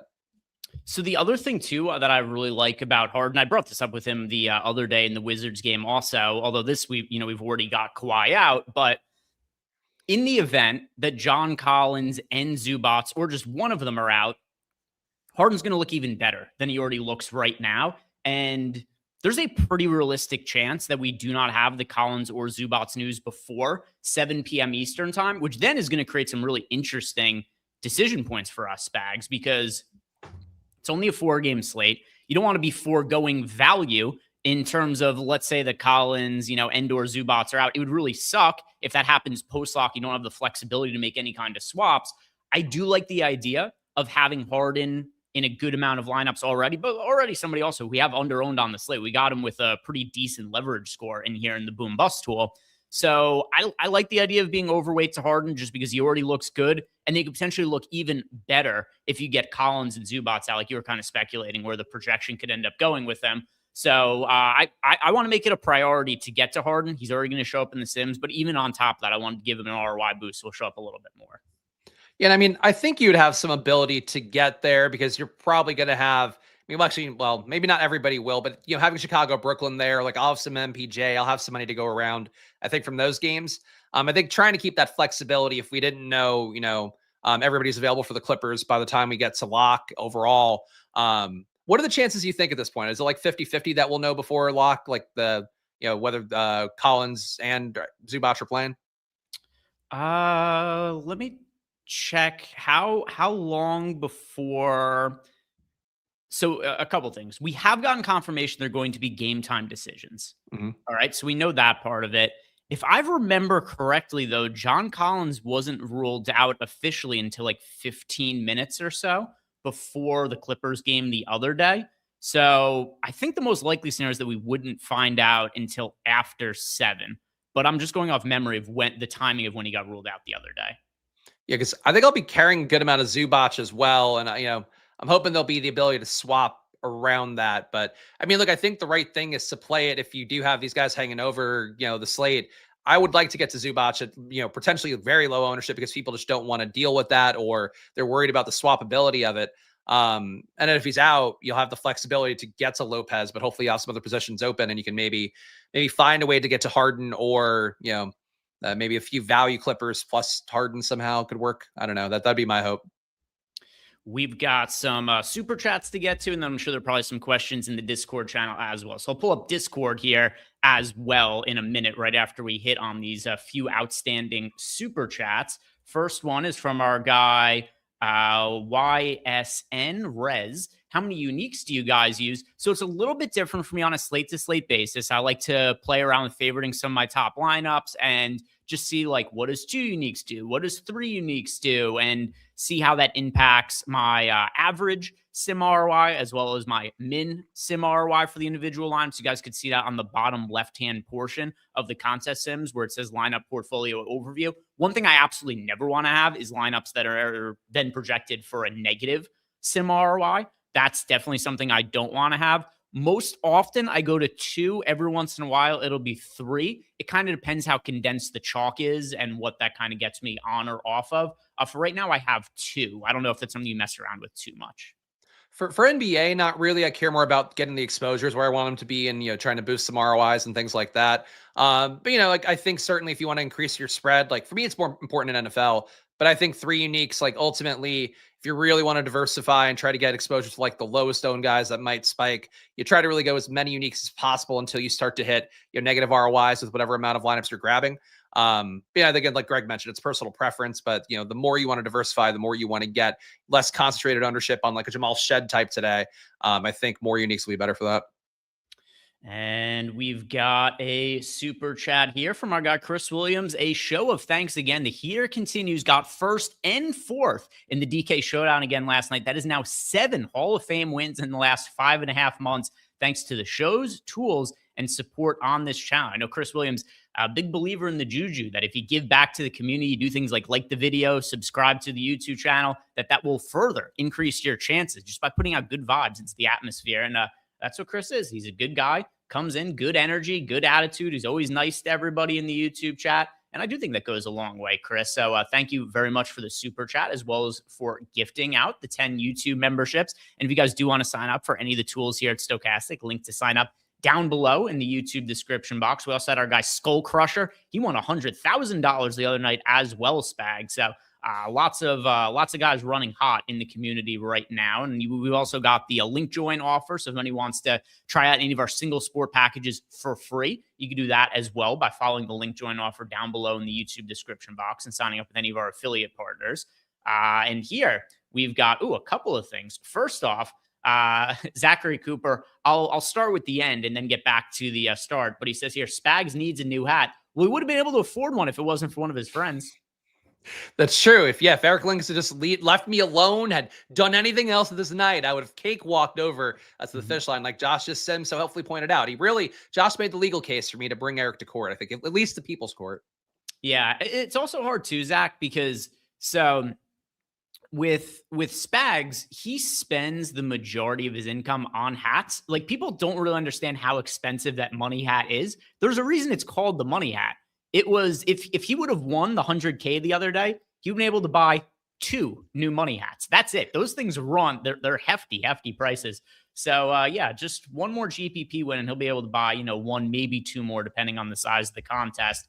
And then the other part of Zachary Cooper's question, top plays on FanDuel by position. All right, let's go ahead and look at FanDuel. And at point guard, I know this guy had a disappointing effort the other day, Spags. It wasn't like he killed lineups, but he certainly didn't come through in the way that we expected. But I am going back to with Jamal Shed here. He's my favorite point guard option. How about yourself? Yeah, I think Shed, both sites, he's going to be certainly one of the premier options that we have today. But Shed, I agree too. The fact that he did fail last time out, I wish it were a better paced matchup. Like, I always wish the teams were facing the Wizards every single night. That'd be great for everybody. But Jamal Shed, I think going back there after he did fail pretty much fail as a player, putting up 34 minutes in chalk. I think going back there is fine. All right. And the next position, I've got too many tabs. Here we go. All right. Shooting guard now. Shooting guard, which could, also be a fine option, Jamal Shed. But I'm going to go a little bit more contrarian here. I'm going to go to Chris Dunn at 20% ownership. Right now, I already think Chris Dunn looks a little bit under-owned on FanDuel. Also, his scoring, because of the defensive stats, generally a little bit more favorable for the FanDuel side of things. But then you get a scenario where Collins and/or Zubats is out, then all of a sudden, potential for more small ball lineups for the Clippers, maybe a few more minutes for Chris Dunn. So I like him at 20% ownership.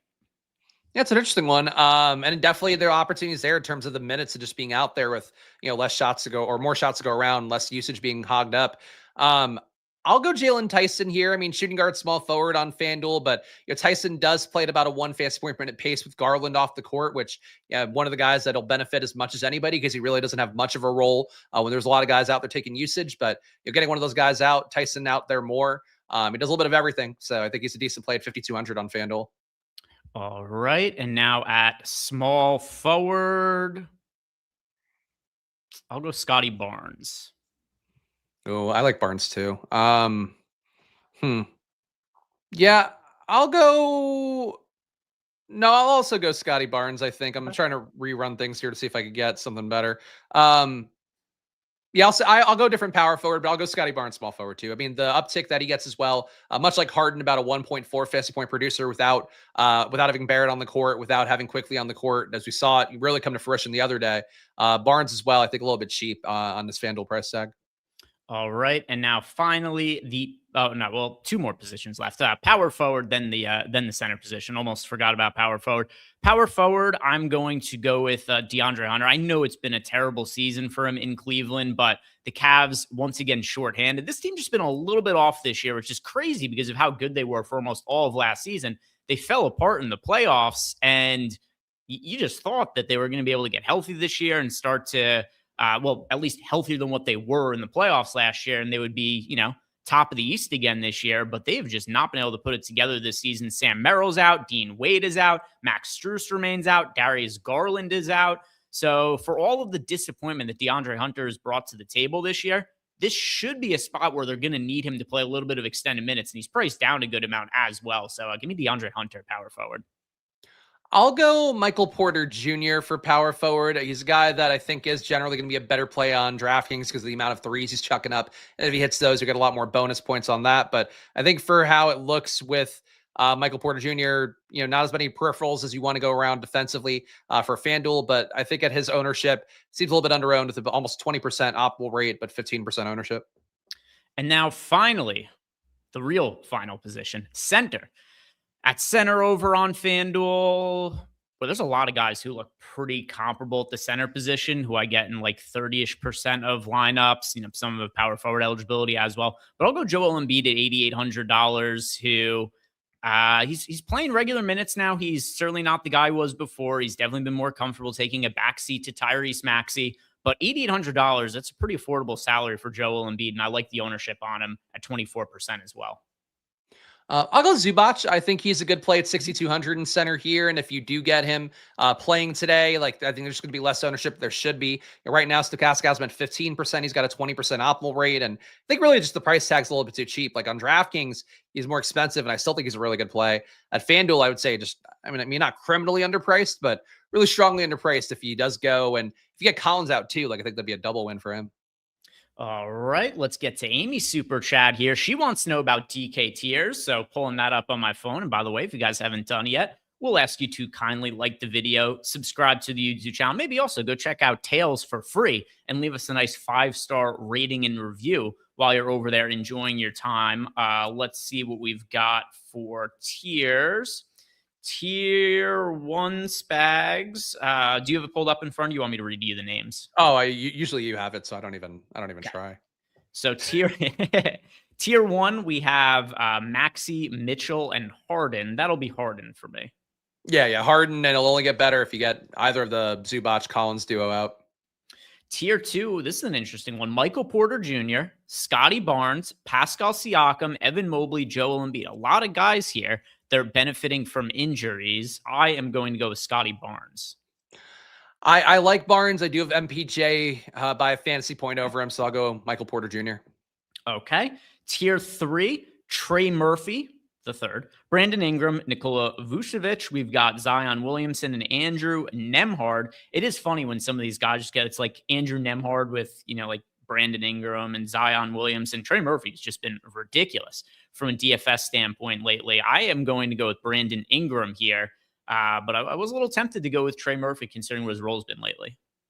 Yeah, I'll go Trey Murphy. I think, for the DFS slate, a little bit tough to love him. He's like about a 4.9x value, which he definitely, hit the upside, especially with how hot he's been shooting. True shooting of 64% for a guy who's putting up, 8 threes a game is pretty nuts.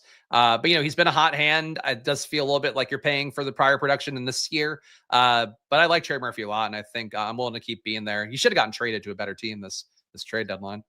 Listen to this next tier. Interesting decision point. So we've got in tier 4, Zubac, Edgecombe, Paul George, Derek Queen, and Jared Allen. So now why is that interesting?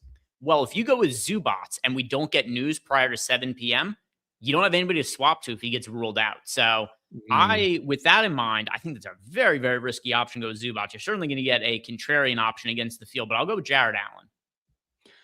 Yeah, that's good logic for it. I'm willing to lose Amy's money, so I'll go Zubac. Yeah, if you want to roll the dice, Zubac, I do think there's a case for him to be a strong tournament option, but yeah, it's super risky. Super risky. Tier 5, Claxton, Colby White, Boozelis, Trey Jones, Aaron Nesmith, and then Murray Boyles. I know John Collins as well. Let's see.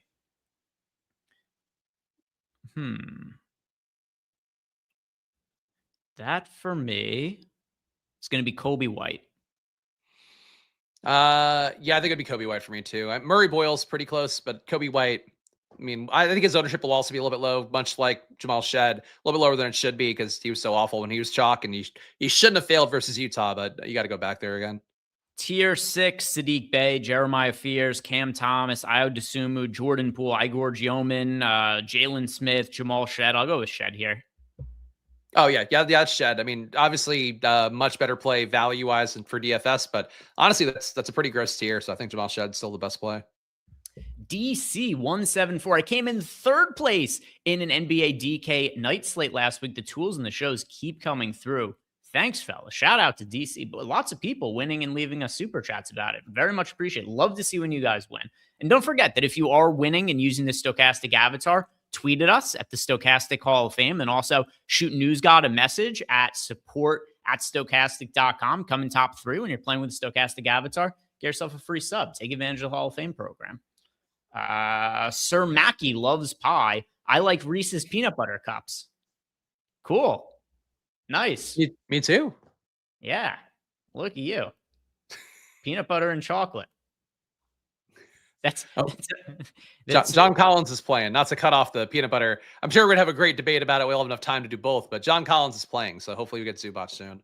Supposed to be Eric's agent. Sir Mackey loves pie. All right. We've got here ankle breaker J2 DK 20 max. It would be, if we don't get the news on Zubats next, that's very interesting to say the least. Yeah, I figure we should think that would something. trend more towards a no if we don't get it soon, but you don't know because the NBA is so much less predictable. I feel like with these kind of things lately than it has been in past years. Yeah, I'm on the lookout, paying attention to my updates here. But ankle breaker, DK 20 max, Nemhard and Colin Murray Boyles, or Zion and Colby White. I think the Zion and White combo for me. Let's see. Yeah, neither that bad. I'm a little bit lower on Zion in the field today, but I would still go Zion and Colby White. Yeah. All good options overall, but Zion and Colby White for me. And then we've got Chris Williams says, shouting out Malakar for gifting some subs too. My bad. Did I miss that? Oh, you know why? Because they were back to back, and I just thought it was the same message showing up twice. And back. My bad. Shout out to Malakar as well, another longtime supporter of the channel for gifting us 5 YouTube memberships. Malakar, thank you very much for supporting the channel. It is appreciated. And Chris, thank you for shouting that out. That is my bad that I have forsaken my duties here by accidentally missing a message. Sorry. My apologies. Thank you very much, Malakar. Getting into the Discord now, and here's what we've got for lots of Discord questions too. All right. Larson, 407. Since it's a slow night, can you run a lineup through the single lineup sim for FanDuel? Sure, why not? Let's plug this in and see how it comes out. That's all right.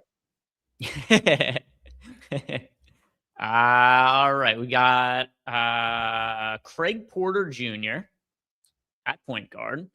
So we'll get an idea of like a lineup that somebody's building out using the stochastic data and tools. And I realized he said for the FanDuel side of things, I DraftKings selected. All right. So can I do it in theory, but in practice, maybe not. All right. I'll set it to large field as well. So point guard from the top, Craig Porter Jr. and James Harden. All right. Feeling good so far about the Spags. No issues yet. Shooting guard, Shed and Kobe Sanders. I don't know how much I like Kobe Sanders. I don't know how much I like, what is he on FanDuel? 30. I guess it's a little bit better than the DraftKings price, but we did just get, John Collins ruled in. All right. Hunter and Barnes. No issues with either of those guys. Also, I mean, if it's just you needed Sanders to fill out the lineup, so be it. Not the end of the world. If that's like your last man in, which seems to be the case looking at the rest of this lineup. Power forward now.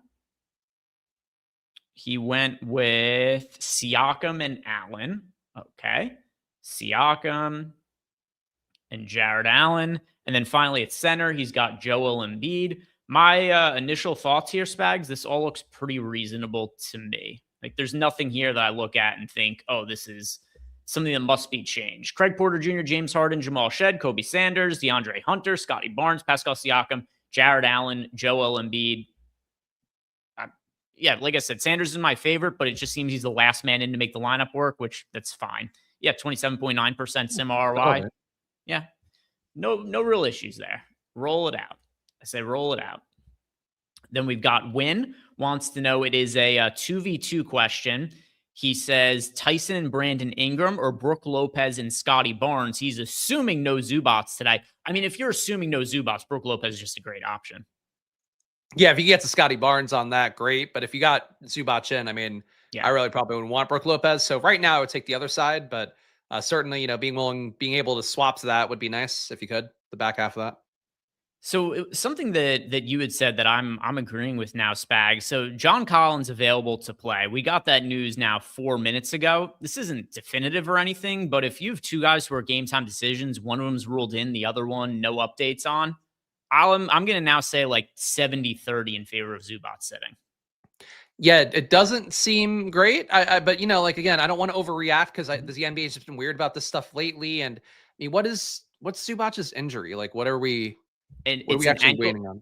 Yeah, so it's an ankle injury for Zubac, and he's already missed a ton of time with ankle injuries this year. So we had Zubac. I'll pull up his game log here and missed games. So we had from him, he missed 1, 2, 3, 4. He missed 5 games with a sprained ankle. Comes back, plays limited minutes, comes off the bench his first game. It goes all right. They throw him back into the starting line at the second game. Things look good. And then just a few games later, he sprains the ankle again.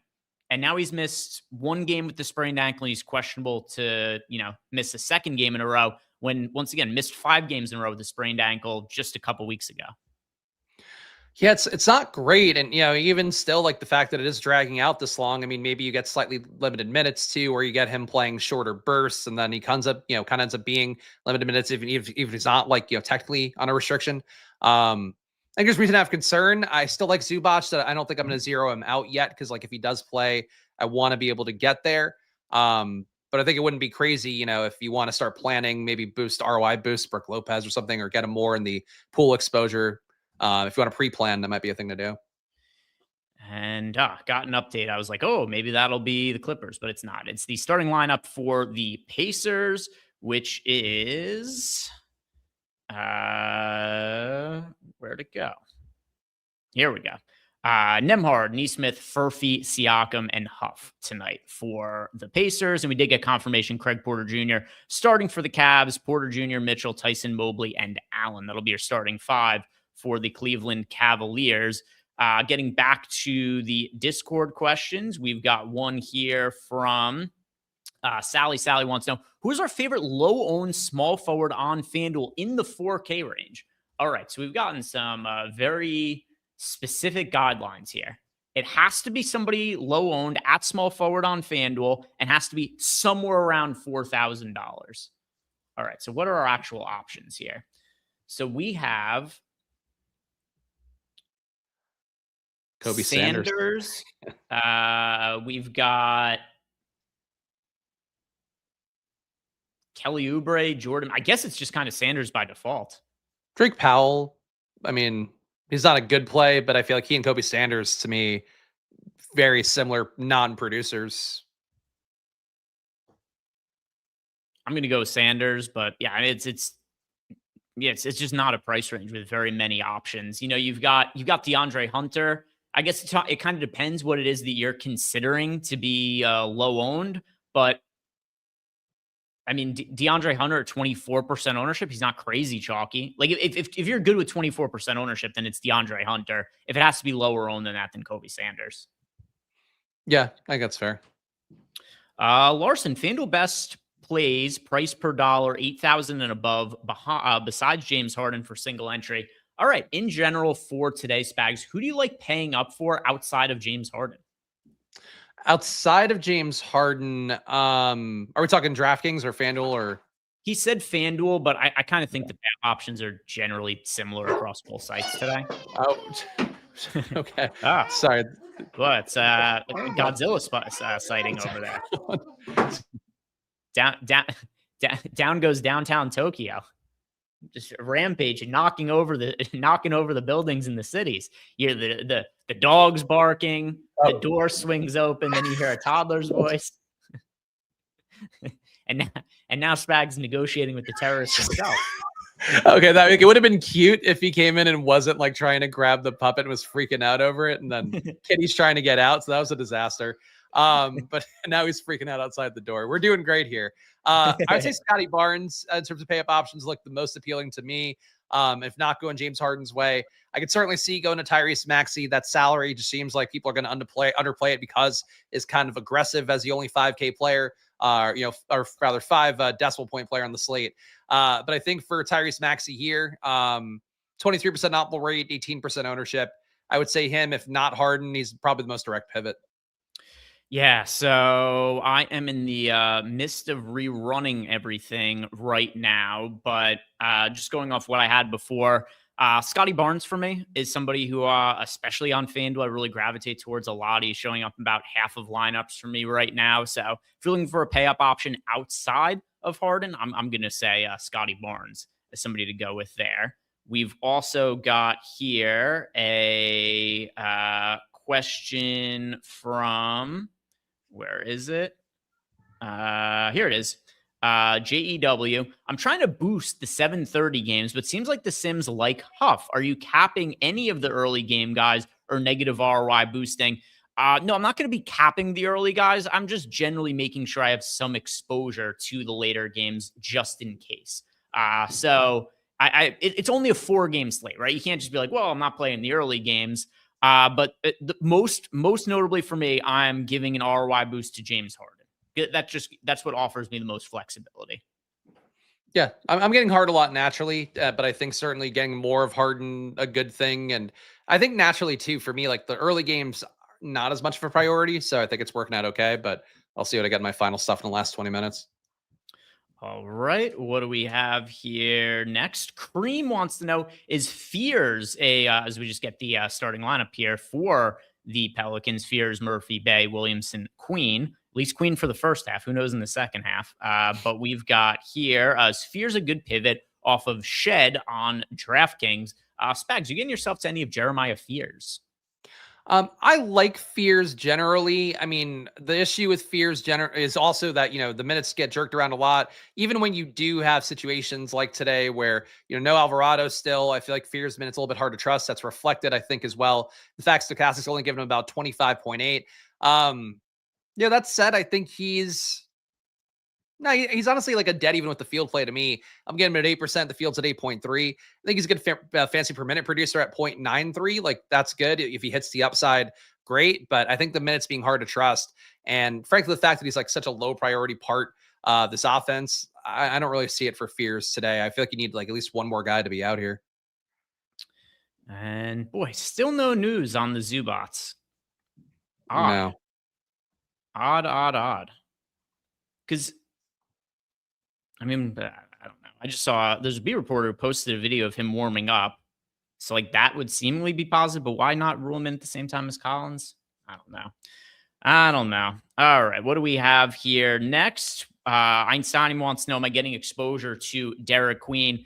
Listen, there's upside for him for tournaments, but a couple things. Number one, he's a great fantasy producer per minute when he's on the court. He's really not a very good real life player at this point in his career, especially on the defensive end. So we get some of these games like the other day, I liked him a lot. I went overweight to field to him as a contrarian option. He scores like 1.5 fantasy points per minute, but he just barely plays in the second half because he struggled. Misi checks in and Misi's playing well. So for tournaments, yeah, I want to have a little bit of Derek Queen. It's just hard for me to go really overweight because the floor is so crazy low for him. Yeah, same page as you. Like, I love Derek Queen, but if he's not going to start, second halves, if he's not going to close games, like it really does hurt the minutes upside. And now, now his price tag is what it should have been in that stretch where like they're playing him every day, 30, 35 minutes at a minimum. So I agree with you. Like Derek Queen is just not all the way there real life wise. It feels like they're penalizing him for it. And also the fact too, like you have other guys playing well offensively. You have Zion out there. I think they just don't feel like they need his offense as much. And I don't know. It's a weird situation, but it's hard to trust. I don't want to be under on Queen, but I don't want to be over either because you just can't trust it. But certainly if he plays hot, if he actually plays good defense, they'll stay out in the field more, out in the court more, and then maybe have a shot at hitting, his true upside. All right. We got 15 minutes to go. I want to make sure we get to it today. So let's play the nuke of the night. Let's do it, Spags. 30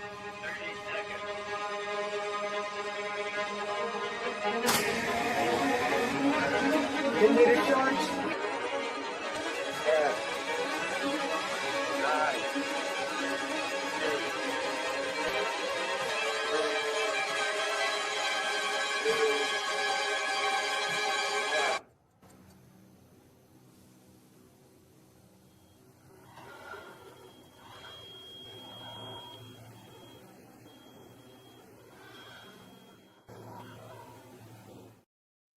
All right, Spags, it is time for the nuke of the night. 15 minutes to go until lock. And hey, there it is. Ivica Zubac. He is available to play today. So we got that confirmation here prior to lock. Why he wasn't ruled in at the same time as John Collins, who knows? I was actually, full transparency, I was about to go with Brooke Lopez for my nuke of the night. So I'm going to pivot a little bit here. You answer first. Who are you going with?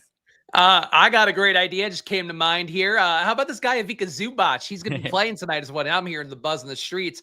And for Zubac, it does stand out that he gains pretty, appreciably in terms of the rates with having Kawhi off the court. We're talking about just shy of 1.2 fantasy points a minute. The fact that also, we'll have enough time for people to swap over there, but I'm not sure the field's going to go chasing Ivica Zubac coming off the ankle injury. Having this sort of go down to the wire. So for Ivica Zubac, I think at this point, 18% ownership. I was already getting about 30. I'm not going to go like too much higher than that, but he was really one of my top protected guys. So to see him play, I'm cool getting, him in about a third of my lineups. Yeah, I mean, he makes for a really interesting GPP option because without Kawhi, there's a little bit of a boost there for Zubac. And now he's in. We know he's ruled in 15 minutes to go until lock. I don't know how much of the field is going to say, oh, Zubac is in. Let's go ahead and change lineups. He's not really priced appropriately because of the missed game. And then also, just generally the usage bump with Kawhi being out. So I like that shout out. I think that makes a whole bunch of sense. For myself, what direction do I want to go in? All right, I'll go with another boom bust center here. How about Jay Huff, who makes his shots sometimes and ends up being a really good fantasy producer, and then other games just doesn't make his shots and kind of ends up getting yanked off the court. You could see that most notably just in the last 2 games that Jay Huff has played, Spags, against Boston. Goes 4 of 7 from 3, plays 28 minutes, scores over 30 fantasy points. Great game out of Jay Huff. How does he follow it up? Against the Raptors, he goes 0 for 3 from 3. His minutes get cut to 16 minutes. He doesn't do anything. So much of Jay Huff's fantasy production will come down to, like, does he make one of his first 2 3-pointers? And if he makes his shots early, you end up getting mid to high 20s minutes out of him, sometimes low 30s minutes, and he has the upside to break a slate at a modest price point. He misses his first couple of shots. He falls out of favor with the coaching staff, and then all of a sudden he just doesn't get the minutes. You see that so clearly just in his minutes from the last few games.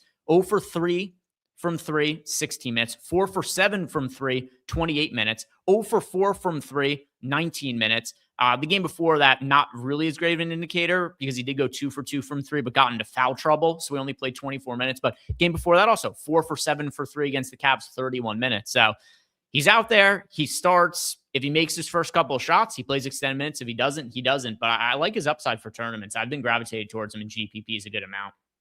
Yeah, and also on the slate for, and I don't know how much this actually matters, but it's interesting that you're talking about a guy that does need to get hot from 3, like Greg's talking about, and the Pelicans do give up, 41.1 3-point attempts per game, which is a little bit higher than everybody else in the slate. So, and I would have to guess one of the highest in the league. So for how it looks, I mean, that's the kind of spot where you have no Isaiah Jackson now at this point. His concussion must be really bad because it's been taking a while for him to get back out there. You have one less pivot, to get away from Huff. You have Huff himself in a situation where maybe he can hit some more threes. Total supports that as well.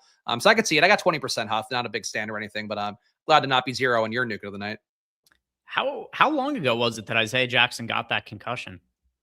It's got to be 10 plus days now, I think, because I keep having to take them out of my sheet every day because that part I do manually. So I actually try to retain the information from the guys who were injured being ruled out.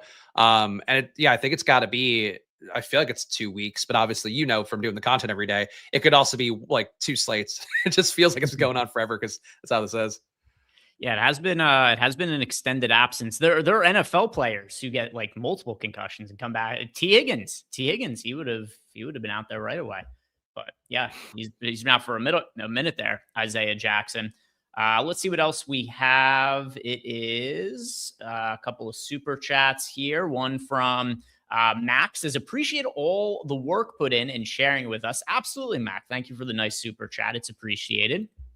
Mastermind Magruder, any locks from the early games? All right, so he's playing a single entry. Is there anybody that we think from the first couple of games he absolutely should be playing in that lineup? Sorting by my sim exposure for the first couple games. I mean, I think to me, Jalen Tyson is worth the field being on 30% ownership. I'm getting right around that number. I was close to 28. Neesmith, I feel like at 28, Fields at 38. He feels pretty close to maybe a must-have kind of value-ish wing. I mean, there's nothing better that's going to open up now, so I think those two would be it. But you got a lot of ceiling guys, like even Siakam. I'm not crazy about him, but like you might need him. I don't know if I'd make a case for him right now. Yeah, it's hard to say there's too many guys who are, must plays for a slate like this. And I do generally think the better options are from the later games as opposed to early games. So yeah, I'd say good options, but nobody in the nature of his question, there's nobody I would say is a lock from the first two games. Yeah, I agree. All right, that is the last super chat. So let me pull up a Discord question while I run the final sim here. All right, let's see. We've got Win wants to know Sanders or Miller with Brown starting. All right, Sanders or Miller? Do you have a preference between them? I think I'm putting in the new data right now. Let me see. I am getting Sanders. I mean, I guess not getting. My projection for Sanders is 17. My projection for Miller is 21. So Miller for me by a decent clip. I am going to go with here. Let's see, Miller or Sanders. Yeah, I'll go towards Miller now. It'll be Miller for myself. It's just a 1v1 with no other considerations. Already wants to know any news that we're waiting on. Not at this point. Just the normal, like, does weird shit happen with lineups or whatever, but nothing super pressing. The big news of the night was, Zubats and John Collins, but we've got all that taken care of now. So anything that I'm missing that is potentially big news for yourself, Spags, that you're looking for? No, I mean, I think the fact that we got the Clippers stuff now, that's sort of it. You still might want a late swap just because you will have the live projections flowing through the late swap tool and all that. But like, for me, if I feel good about my exposure, so I feel good about where things are heading into lock year, I can't foresee there being anything that's going to change. Maybe Zubac coming off the bench or something would be, and it wouldn't be like a Nurkic coming off the bench. Like, I assume he'd still play, but it would cut his minutes enough that you would want to be there. And the next question is from Kizuna. Every slate, I always make one lineup with the biggest reaches and hope it pays out. Will you take a dart at okay, so he asked if Zubats is out. So it doesn't matter because it was if Zubats is out, which is a total non-consideration at this point. But I wasn't going to be playing Nierhauser either way. I hate that approach for building lineups. Like, what are we, the longest shot? Like, are we talking about like bad projected? We should still be playing close to the optimal, like 10 points off the optimal, 10% off the optimal if you want to be generous. Yeah, even for a 4-game slate, you don't have to go that crazy or play. Like, I don't know what our projection would have been for Niederhauser if Zubats was out, but it wasn't going to be a lot. That's a little bit too much of galaxy brain thinking for something like that. But either way, Zubats is in, so definitely don't consider him now. And then he also says, have a lot of Queen. Pray for me. Do you know what your I still have my final sim going right now. Do you know what your final amount of Queen is going to end up being? I'm getting about 17.5%. So Fields at 11, Fields at 14 actually. Yeah, basically a little bit above, I think, the rate, but I'm cool with that. Like, I'll lose the money on Derek Queen, but I think the upside's still worth, again, being with the field on. It's one of those ones where it's like he's going to be sub 20% owned, and maybe like 1 out of 3 times it works out really well, and 2 out of 3 times it goes really poorly, but he's probably a little bit under owned relative to what his upside is.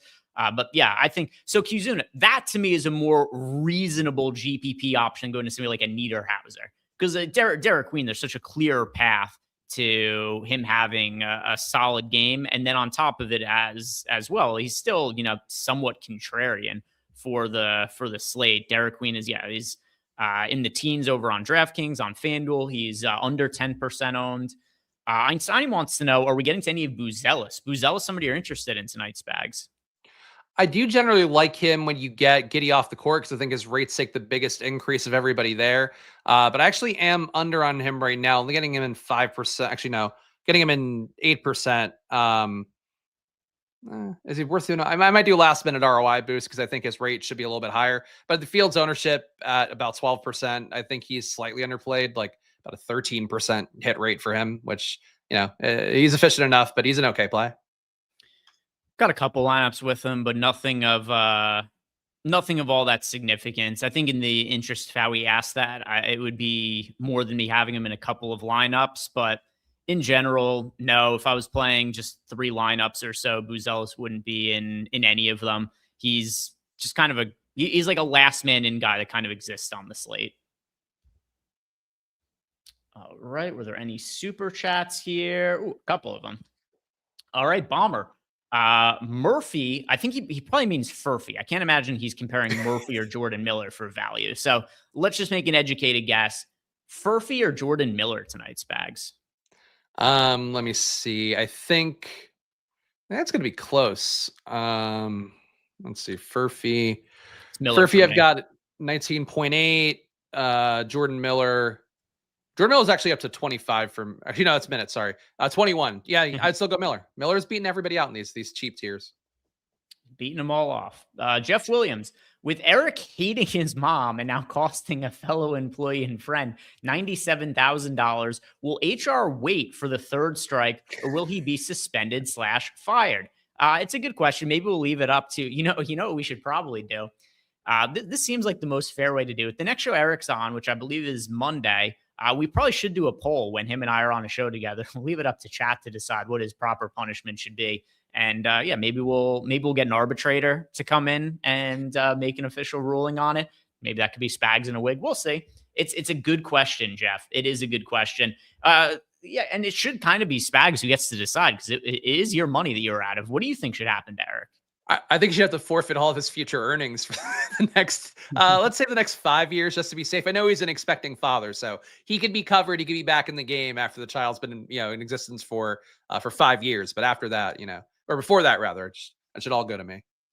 Yeah, I'll say he has to watch. Here's a unique punishment. He has to watch all of his Minnesota Twins games this year, every single one of them, start to finish, all 162 games. He has to watch that just mediocre, no upside team play 162 regular season games from start to finish. And he has to bet on them every game. Every time their bullpen blows a game, he has to have money on it. So how about he needs to go to the Minnesota State Fair and eat every food item? And well, he'll enjoy that.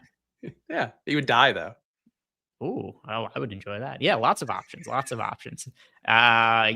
Your towel, Mamu or Jalen Smith for last man in on FanDuel. Mamu or Jalen Smith. I don't really like either of them. It's Mamu for me, but I don't like either of them. Yeah, it's Mamu by like a partial point for me, but you shouldn't really play either, I think, with their FanDuel pricing and what their projection is.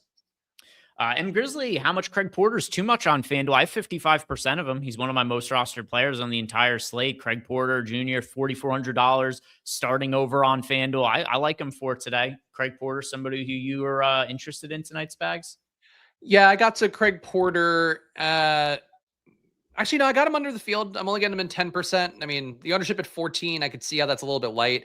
He doesn't project terribly well for me today, so that's part of the issue, but he's starting. I don't hate it. I feel like at this point, though, people are kind of used to plugging him in, and now the price tag's up, and it's like, I'd rather go Jamal Shed, kind of a similar situation, but he does more, and he'll be like, quote unquote, running an offense, whereas Craig Porter Jr.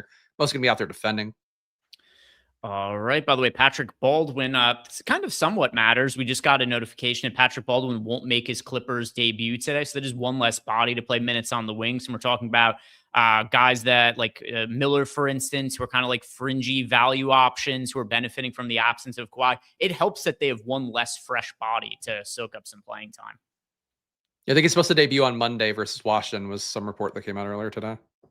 Mac here. Have a good night and good luck. Well, aren't you a nice person? So we've got Mac here. I think that's a perfect way to close out the show. Shout out to Mac, who is just wishing everybody a good night and a good weekend as well. So I want to let you guys know that tomorrow is going to be the start of the NFL main slate as opposed to Sunday for this week. So it'll be a Saturday this week for the NFL main slate. So check that out for tomorrow. Other than that, like the video, subscribe to the YouTube channel. Thank you guys all very much for watching. Have a great weekend.